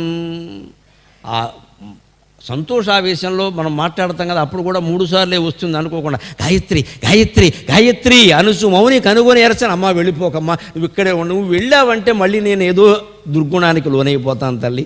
దేవతా దర్శనం శాశ్వతం కావాలి, నువ్వు ఇక్కడే ఉండు, నువ్వు ఇక్కడే ఉండు, నువ్వు ఇక్కడే ఉండు. ఎందుకంటే గాయంతం త్రాయతే ఇది గాయత్రి అన్నారు వ్యుత్పత్తి. ఎవరు ఆ మంత్రాన్ని ఉచ్చరిస్తున్నారో స్మరిస్తున్నారో వాడిని అనవరతం 24 గంటలు 365 రోజులు 100 ఏళ్ళు కాపాడుతుంది గాయత్రి. అటువంటి గాయత్రీ దేవత కదా. గాయంతం త్రాయత ఇది గాయత్రి అనడి బోధగలిగిన ఆత్మన్. ఆ అవగాహన ఉన్న మనస్సుతో గాయత్రిని ధ్యానించాడు కాబట్టి దేవత ప్రత్యక్షమైంది. మనకి ఎంత చేసినా ఎందుకు కాదు అంటే మనకు ఆ నమ్మకము అవగాహన లేవు. ఏదో 1/2 గంట కూర్చుంటూ ఉంటాం, గంట తిప్పుతూ ఉంటాం. నేను ఏదో చదివేశానండి, రోజుకు 11 సార్లు విష్ణు సహస్రం చదివేశానండి, ఎందుకు ఈ లెక్క? 11 సార్లు విష్ణువుకు కూడా విసుగు. నేను ఎవరు చదవమన్నారు అంటాడు. విశ్వం విష్ణువు అనే 2 నామాలు అర్థమైతే పారాయణ మొత్తం సఫలం, లేకపోతే విఫలం. ఎన్నిసార్లు చదివినా అందుకే. ఎన్నిసార్లు చదివాం, ఎంతమందితో చదివాం, ఎన్ని రోజులు చదివాం, ఈ లెక్కల్లోంచి బయటపడితేనే మనకు ఆధ్యాత్మికత అర్థమవుతుంది. గాయత్రి దర్శనం ఎందుకయింది? అయిన తర్వాత కూడా అవన్నీ ఇదివరకే అయ్యి ఉంటే ఇవన్నీ చేసేవాడిని కాదు కదా అని అపూర్వమైనటువంటి గాయత్రి మంత్ర స్మరణతో గాయత్రిని అలాగే నిలబడిపోమని కోరితే ఆ మాత అంది ఆయనతోటి, నా మంత్రం నీ పేరు మీద ప్రసిద్ధం అవుతుంది ఋషి. ఇన్ని రాగద్వేషాలు ఉన్నవాడు చెప్పిన మంత్రం గాయత్రి మంత్రం, దాన్ని మించిన మంత్రం లేదు అంటే నిన్ను మించిన ఋషి ఎవరైనా ఉంటారా? ఇది నా ఆశీర్వచనం, శాశ్వతంగా ఆ మంత్ర జపం చేసుకుని ఉండమని విశ్వామిత్రుడిని అనుగ్రహించింది. యావత్తు విశ్వానికి గాయత్రి మంత్రాన్ని అనుగ్రహించిన మహానుభావుడు విశ్వామిత్ర మహర్షి. ఇప్పుడు చూడండి, గుణాతీత స్థితికి చేరినటువంటి విశ్వామిత్రుడు ఒక్కసారి బ్రహ్మర్షి అయ్యే స్థితికి వచ్చేసరికి ఆయనకు ఆనందమైంది. ఎందుకంటే బ్రహ్మదేవుడు స్వయంగా వచ్చాడు. వచ్చి నువ్వు బ్రహ్మర్షివి, నువ్వు బ్రహ్మర్షివి, నువ్వు బ్రహ్మర్షివి, నేను చెబుతున్నాను తపస్సు ఆపేయమని. ఎందుకంటే లోకాలు దగ్ధం అయిపోయే తపస్సు అది. తమోగుణం లేదు, రజోగుణం లేదు, సత్వగుణం లేదు, గుణాతీతంగా అయిపోయాడు. బ్రహ్మదేవుడు వచ్చాడు స్వయంగా. వచ్చి నువ్వు బ్రహ్మర్షి అంటే అప్పుడు చూడండి, కించిత్తు రేఖామాత్రంగా మనలో అహం అనేది ఉన్నా కూడా అది అడ్డమే. బ్రహ్మదేవుడు స్వయంగా వచ్చి నువ్వు బ్రహ్మర్షి అయ్యావు అంటే ఆ మాట వశిష్ఠుని చేత అనిపించండి అన్నాడు. ఇది వ్యవహారం. పుట్టుకతో వచ్చిన బుద్ధి పుడకలతో కానీ పోదని ఎందుకే అంట. ఆ మాట వశిష్ఠుని చేత అనిపించండి, వశిష్ఠుని రమ్మనండి అన్నాడు. బ్రహ్మదేవుడు 4 ముఖాలు గిరగిర తిప్పేశాడు. అయ్యి బాబోయ్, ఇలాంటి మనుషుల్ని ఎక్కడ చూడలేదురా బాబు. 4 ముఖాలు ఉన్నాయా? నేను మా ఆవిడ సరస్వతి పెద్ద వీణ వేసుకుని ఇక్కడికి వచ్చామా హంసవాహనం మీద? ఈయన ఆయన ఎవడో పిలవమంటాడు ఏమిటి? ఇప్పుడు ఆయన అంటే కానీ అది సర్టిఫికెట్ కదా. నేను వచ్చాను కదా స్వయంగా. బ్రహ్మర్షి అంటే బ్రహ్మ ఋషి బ్రహ్మర్షి కలిసిందిగా. నేను బ్రహ్మ, ఆయన ఋషి బ్రహ్మర్షి, మధ్యలో మనుషులు రజోగుణాలు ఇలా ఉంటాయన్నమాట అని వెంటనే అన్నాడు. ఆయన రప్పించడం నా వల్ల కాదయ్యా, ఆయన అనుకోవాలి. ఎందుకు రావట్లేదో నాకు తెలియదు, మీరిద్దరూ తెలుసుకోండి. నేను మటుకు చెబుతున్నా, నువ్వు బ్రహ్మర్షివి, నేను పెడుతున్నా, మరి వెళ్ళండి, మిమ్మల్ని రమ్మన్నా ఏంటన్నాడు. అలాగే ఉంటుంది. కానీ ఇంత మహర్షిత్వాన్ని సాధించినా, బ్రహ్మర్షిత్వాన్ని సాధించినా సరే వశిష్ఠుడు రాలేదు అనేది మనసులో ఉండిపోయిందండి. చెట్టు కింద కూర్చున్నాడు మళ్ళీ తూర్పు దిక్కునే. ఇంక మిగిలింది ఒకటే దిక్కు, ఇంకేం లేదు, ఇంక మూలకి వెళ్ళాలి, ఇంకా ఆగ్నేయం వాయువ్యం ఉంటుంది. కుదరదు, కూర్చున్నాడు. కూర్చుని ఎందుకు రావట్లేదు వశిష్ఠుడు? ఇప్పుడు కక్షతో ఆలోచించట్లేదండి, కోపంతో ఆలోచించట్లేదు. ఏదో మహత్తర కారణం ఉంటుంది. ఆయన బ్రహ్మనిపుడు, యోగీశ్వరుడు, క్షమాసదనుడు. ఇది నేనే వెళ్ళి తెలుసుకోవాలి. ఇదే అహంకారాన్ని నిర్మూలించుకునే విధానం. నేనే వెళ్ళి తెలుసుకోవాలి, నేనే వెళ్ళి తెలుసుకోవాలి. కనీసం ఆయన ఏకాంతంగా ఉన్నప్పుడైనా కాళ్ళ మీద పడి ఏడవాలి. నువ్వెందుకు రాలేదు అని అడిగితే ఆయన చెబుతాడు, నేనే పెడతాను, ఏమైంది తెలుసుకోవాల్సిందే. ఎందుకు రావట్లేదు? ఆయన బ్రహ్మర్షి కదా, నేను బ్రహ్మర్షి కదా, రావచ్చు కదా. ఓ ప్రవచనకర్త ప్రవచనం చెబుతున్నా ఇంకో ప్రవచనకర్త వచ్చి కూర్చోడాయా, మన లోకం అటువంటిదే. బ్రహ్మర్షులు వస్తారా? ఆయన రమ్మంటే ఏమంటాడు, మనం తర చివరిలో వద్దామని అంటాడు. ఎందుకంటే కూర్చుని వింటే అవమానం. మన అంచనాలు కూడా ఎలా ఉంటాయి? ఆయన చెప్పిన ప్రసంగం ఈయన విన్నాడు అంటే ఆయనకంటే ఈయన తక్కువని. ఈ అంచనాలే పోవాలి, పోతే అందరూ మారతారు. వినడం సహృదయం అంతే, గౌరవంతో వినొచ్చు, తెలుసుకుందుకు కూడా వినొచ్చు, తప్పే ఉందండి. తెలుసుకుందుకు కూడా వినొచ్చమ్మా, తప్పే ఉంది. ఈ మామూలు పురాణాలు చెప్పేవాళ్ళలోనే ఇంత ఉంటే వశిష్ఠ విశ్వామిత్రుల్లో ఉండదా? అందుకని ఈయన రాత్రిపూట వెళ్ళాడండి. మునిమాపు వేళ, 7 గంటల వేళ.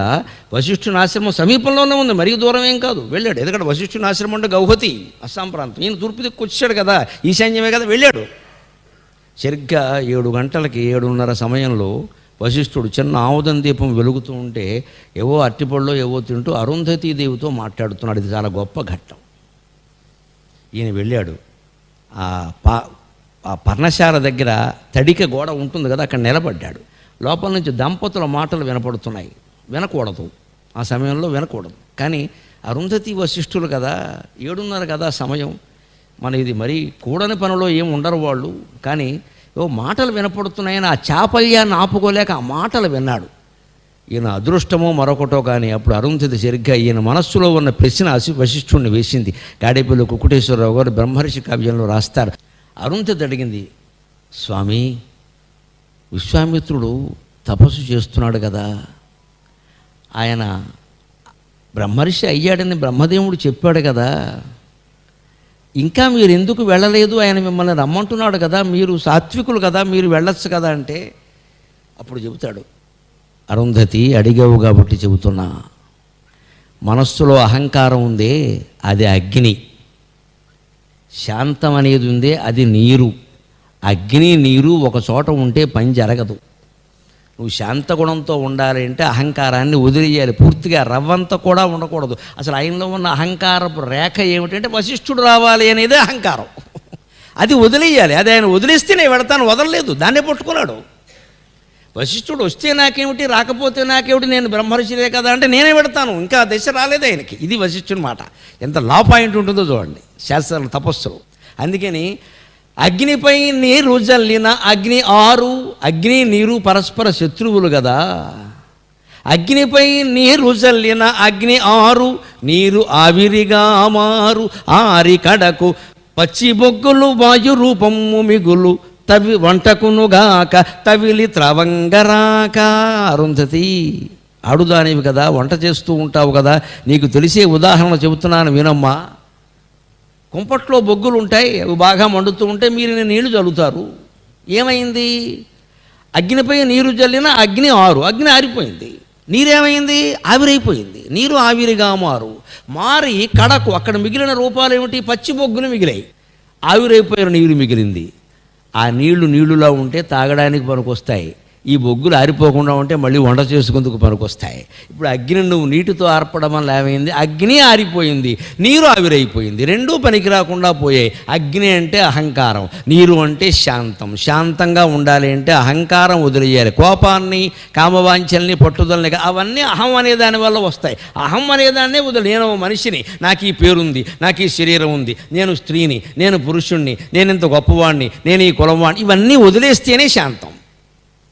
అబ్బాయి నేను శాంతంగా ఉంటానండి, కానీ మా కులం అంటే నాకు చాలా ఇష్టం, కులాభిమానం ఉన్నవాడు శాంతంగా ఉండలేడు, ఉండనివ్వరు. మంచిది. అసలు దేహమే అభిమానాన్ని పోవాలంటే కులము మతం అంటే అలాగా అవన్నీ వదిలేయాలి. అందుకని ఆయనకి నేను విశ్వామిత్రుడిని, వశిష్ఠుడు వేరు, ఆయన రావాలి అనేది పోలేదు. వశిష్ఠుడు విశ్వామిత్రుడు అంతా ఒకటే కదా. సర్వమున్నతన దివ్యకళామయమంచు సర్వం కల్వితం బ్రహ్మ అనే భావన ఇంకా కలగలేదు. ఆయన బ్రహ్మర్షి అని సర్టిఫికెట్ యూనివర్సిటీ నుంచి రావచ్చమా, దానికి సంబంధించిన జ్ఞానం పరిపూర్ణంగా కలగల. 99 మార్కులే వచ్చే, 1 మార్కు రాలేదు. అహం పోతే కానీ రాదు. అది పోతే ఆయన రమ్మనేది ఏమిటమ్మా, నేనే వెళతాను అని.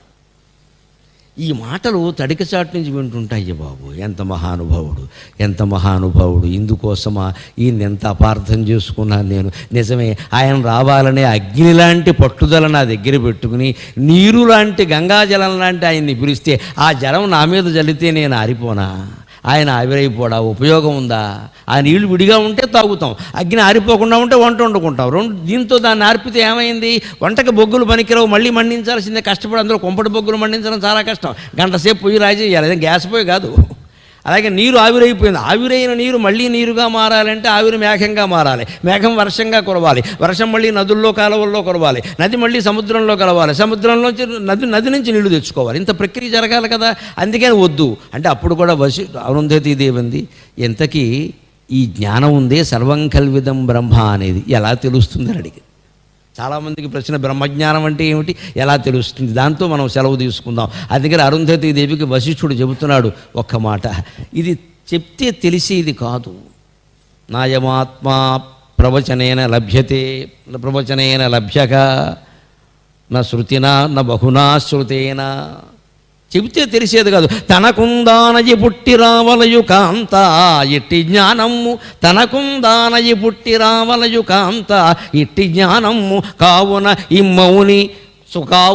ఇమ్మౌని స్వయం ప్రబుద్ధమతిని ఏ పూటి అహంకారవన్నిని చల్లార్చుకొనంగలండు, ఏ పూటి అహంకారవన్నిని చల్లార్చుకొనంగలండు. అప్పుడే నిక్కంపు బ్రహ్మర్షి అయిసనును, అప్పుడే నిక్కంపు బ్రహ్మర్షి అయిసనును. ఇద్దాని నెరుంగకి తపసి విశ్వక్షోభ కల్పించడిన్. గాడేపల్లి కుక్కుటేశ్వరరావు గారు బ్రహ్మర్షి కావ్యంలో రాసిన పద్యం ఇది. బ్రహ్మజ్ఞానం అంతా ఒకటే, అంతా ఒకటే, అంతా ఒకటే. ఉపన్యాసాలు వింటే రాదు, ఉపన్యాసాలు చెబితే రాదు, గ్రంథాలు చదివినా రాదు, ఎన్ని తీర్థాలు తిరిగినా రాదు. మనంతట మనం ఏకాంతంగా కూర్చుని నేనెవరని ఆలోచిస్తేనే వస్తుంది. తనకుందానయి పుట్టి రావలయు కాంత ఇట్టి జ్ఞానము. నీకేనా, నాకేనా, ఆయనకేనా, ఒక్కళ్ళం కూర్చొని ఆలోచించుకుంటే వస్తుంది. కానీ ఇది ఏ తెల్లారకట్టో లేచి 3ంటికి లేచి కూర్చుని నేను ఎవరైనా ఆలోచన చేయాలి ప్రశాంతంగా. అందుకని తెల్లారు 6 అయిందంటే మళ్ళీ వ్యాపారాలు, వ్యవసాయాలు అన్నీ మొదలైపోతాయి. అందుకని ఏదో ఒక సమయం మనం కేటాయించుకుని ఆలోచించాలి, గ్రంథం చదివి తెలుసుకోవాలి, ఆ తెలుసుకున్న దాన్ని అన్వయం చేసుకోవాలి, లేకుండా ఎక్కడి నుంచి వస్తుంది. కావున ఈ మౌని స్వయం ప్రబుద్ధమతిని, అది చాలా కీలకమైన మాట. తనంతట తానే మేలుకొన్న బుద్ధి స్వయం ప్రబుద్ధమతి. ఎవరి ప్రేరణ వల్ల మేలుకొనడం కాదు, తనంత తానే ప్రేరణ. మనమే 5ంటికి లేవాలి నిర్ణయించుకుంటే లేస్తామండి. ఎవరో చెబితే ఏం చేస్తాం? నన్ను లేపుతున్నావు, అన్నయ్యను లేపావా అంటాం వెంటనే. ఇక్కడ తమ్ముడు అంటాడు, నన్ను లేపుతున్నావు, అన్నయ్యను లేపావా, నాకు చెబుతున్నావు పని అక్కకి చెప్పేవా అంటుంది చెల్లెలు. అదే ఆ అమ్మాయే నేను తల్లికి సాయం చేయాలని నిర్ణయించుకుంటే ఎవరూ చెప్పక్కర్లేదు, చేస్తుంది. స్వయం ప్రబుద్ధమతిని ఏనో ఎపూటి అహంకారవన్నిని చల్లార్చుకొనంగలండు. ఈ అహంకారం అనే అగ్నిని ఏ పూట, ఏ క్షణం అనమాట, ఏ నాడు కూడా కాదు. పూట అంటే రోజులో సగం. ఏ పూట ఈ అహంకారవన్నిని చల్లార్చుకొనంగలండు. అప్పుడే నిక్కంపు బ్రహ్మర్షి అయి చనును. నిజమైన బ్రహ్మర్షి కావాలంటే అప్పుడు అవుతాడు. ఆయనకి ఎవరు యోగ్యతాపత్రం ఇవ్వక్కల. ఆయన ఇంకా ఏ దశలో ఉన్నాడు అంటే, నేను బ్రహ్మర్షిని అని బ్రహ్మదేవుడు చెప్పాలి అన్నాడు, ఆయన వచ్చాడు. మళ్ళీ తర్వాత వశిష్ఠుడు రావాలంటాడు, రేపొద్దునే ఉంటాడు అరుంధతీదేవి కూడా రావాలి. ఊళ్ళో వాళ్ళందరూ వచ్చి చెబుతారు ఆ విషయాన్ని. నీకు తెలియట్లేదా నువ్వు బ్రహ్మర్షివో కాదో, ఎవరో చెబితే అవుతావా? అందుకని ఎవరో చెప్పాలనేది పోయి తనంతట తాను తెలుసుకోగలగాలి. ఈ అంచేతను ఆయన ఆ పూటే నిక్కంబు బ్రహ్మర్షి ఇచ్చాను అని చివరిగా ఒక్క మాట చెబుతున్నాడు. ఈ దాని నిరుంగక తపసి విశ్వక్షోభ కల్పించింది. ఆ ఒక్కటి తెలుసుకోలేకపోవడం వల్ల మేనక అన్నాడు, త్రిశంకు అన్నాడు, కృత్రిమ స్వర్గం అన్నాడు, శునశ్శేపుణ్ణి కాపాడ్డం అన్నాడు, రకరకాలుగా గుణాల్లో త్రిగుణ వ్యామోహంలో పడిపోయాడు. ఇప్పటికి తేరుకున్నాడు. కానీ ఆయనంతటా ఆయన తెలుసుకుంటేనే ఇది సాధ్యం అవుతుంది అన్నప్పుడు ఏడ్చుకుంటూ తలుపు తోసుకుని విశ్వామిత్రుడు వచ్చి వశిష్ఠుని కాళ్ళకి నమస్కారం చేశాడమ్మా. అది కథ, విశ్వామిత్రుని చరిత్ర. స్వామి, నేను ఒప్పుకుంటున్నాను అంటే నిజమే విశ్వామిత్ర, నువ్వు ఒప్పుకుంటున్నావు, నువ్వు అక్కడవే వచ్చావు. ఒక్క మాట చెప్పు, నీకు బ్రహ్మజ్ఞానం కలిగింది అనడానికి చిహ్నంగా అన్నీ విడిచిపెట్టావు కదా, కమండలం ఒకటి విడిచిపెట్టలేదే అని అడిగాడు. యోగవాసిష్టానికి మూలమైన శ్లోకం. దీని తర్వాత యోగవాసిష్టం మొదలైంది రామాయణంలో. ఈ కథ చెప్పి, ఈ మాట చెప్పి రామచంద్రమూర్తి కథ చెప్పడం ముగించాడు విశ్వామిత్రుడు. కమండలం ఒక్కటే విడిచిపెట్టలేదు కదా, దాన్ని ఎందుకు విడిచిపెట్టలేదో నాకు చెప్పవయ్యా అన్నాడు. అనంత జీవిత దశ సఖీమేకామనిందితాం, అనంత జీవిత దశ సఖీమేకామనిందితాం, ధారయంతం కరే శ్లక్ష్ణాం కుండీం అమ్లానమానసాం. మహర్షి, దీన్నెలా విడిచిపెట్టమంటావు? నా భార్య పిల్లలు అందరూ నన్ను విడిచిపెట్టినా, లేదా నేనే వారిని విడిచిపెట్టినా, నా రాజ్యాన్ని నేను విడిచిపెట్టినా, నా కోపాన్ని నేను విడిచిపెట్టినా, నా కామవాంఛల్ని నేను విడిచిపెట్టినా, నన్ను జీవితాంతం విడిచిపెట్టకుండా ఉన్న ఇష్ట సఖి నా ప్రియురాలు ఈ కమండలం, అందుకని దీన్ని నేను విడిచిపెట్టలేదు అన్నాడు ఆయన. కమండలాన్ని అలా భావించాడు. మొత్తం మీద ప్రియురాలి ధ్యాస పోలేదు ఈ పెద్ద మనిషికి. అనంత జీవిత దశ సఖీమేకామనిందితాం. యోగవాసిష్టం ప్రారంభంలో ఉంటుంది ఈ మాట. యోగవాసిష్టాన్ని వశిష్ఠుడు చెబుతుంటే విశ్వామిత్రుడు వస్తే కమండలంతో వచ్చాట. అప్పుడు వశిష్ఠుడు వెంటనే అన్నీ వదిలేసావు, కమండలం వదలలేదంటే, ఇదే నా ఇష్ట సఖి, మై డియర్ డార్లింగ్, దీన్ని ఎలా వదులుతాను అన్నట్టు ఆయన. అదో చమత్కారం అంతే. జీవితం అంతా నాతో కూడా ఉండి నా ప్రాణం నిలబెట్టిందయ్యా కమండలు జలం. శ్లక్ష్ణాం ధారయంతం కరే శ్లక్ష్ణాం కుండీం అమ్లానమానసాం. ఇందులో నిర్మలమైన జలం ఉన్నట్టే నా మనస్సు కూడా ఇప్పుడు నిర్మలంగా ఉందయ్యా. ఓడడం గెలవడం సమస్య కాదు, ఆటనే కాలదన్నాను నేను. అది గ్రహించారండి విశ్వామిత్రుడు. ఓడి ఎచ్చుటలో ఇంత ఊరటగన గెలిచి నవ్వుటలో ఎంత బలుపు గలదు. ఓడి ఎచ్చుటలో ఇంత ఊరటగన గెలిచి నవ్వుటలో ఎంత బలుపు గలదు. ఆటనే కాలదన్ని నయంత, ఆటనే కాలదన్ని నయంత, శాంతి సంతోషము మనకు సొంతములగు. ఒక ఆటలో ఓడిపోతే ఏడుస్తూ కూర్చుంటాం, ఎవరో వచ్చి ఓదారుస్తారు, మళ్ళీ ఒలింపిక్స్ వస్తాయి గెలుస్తావులే అంటూ లేని కన్నీళ్ళు తుడుచుకొని కాఫీ తాగుతాం. ఒక ఆటలో గెలిచామనుకో, మనం కాబట్టి గెలిచాం, ఆసియా వాళ్ళని ఓడించాం, ఆస్ట్రేలియా వాళ్ళని ఓడించాం అని అంటాం. ఓడి ఏడవడంలో అంత ఓదార్పు ఉంటే, గెలిచి నవ్వడంలో అంత బలిమి ఉంటే, అసలు మొత్తం ఆటనే ఎడంకాలతో తన్నగలిగితే ఈ ఆట నేను ఆడనని గొడవలేదు. ఈ ఆట నేను ఆడడం అంటే గొడవలేదు కదా. జీవితం అంతే. ఈ ఆట మనం ఆడం, అది నడుస్తూ ఉంటుంది అంతే. మనం ఆడం, అది నడుస్తూ ఉంటుంది. అందుకని ఇందులో గెలవాలి, ఇందులో ఓడకూడదు అంటే ఈ ఓడడమో గెలవడమో ఏదో ఒకటి జరుగుతుంది. విశ్వామిత్రుడు ఆటని కాలదన్నాడు కాబట్టి శాంతి సంతోషము సొంతములయ్యే. అది బ్రహ్మర్షి విశ్వామిత్ర. స్వస్తి.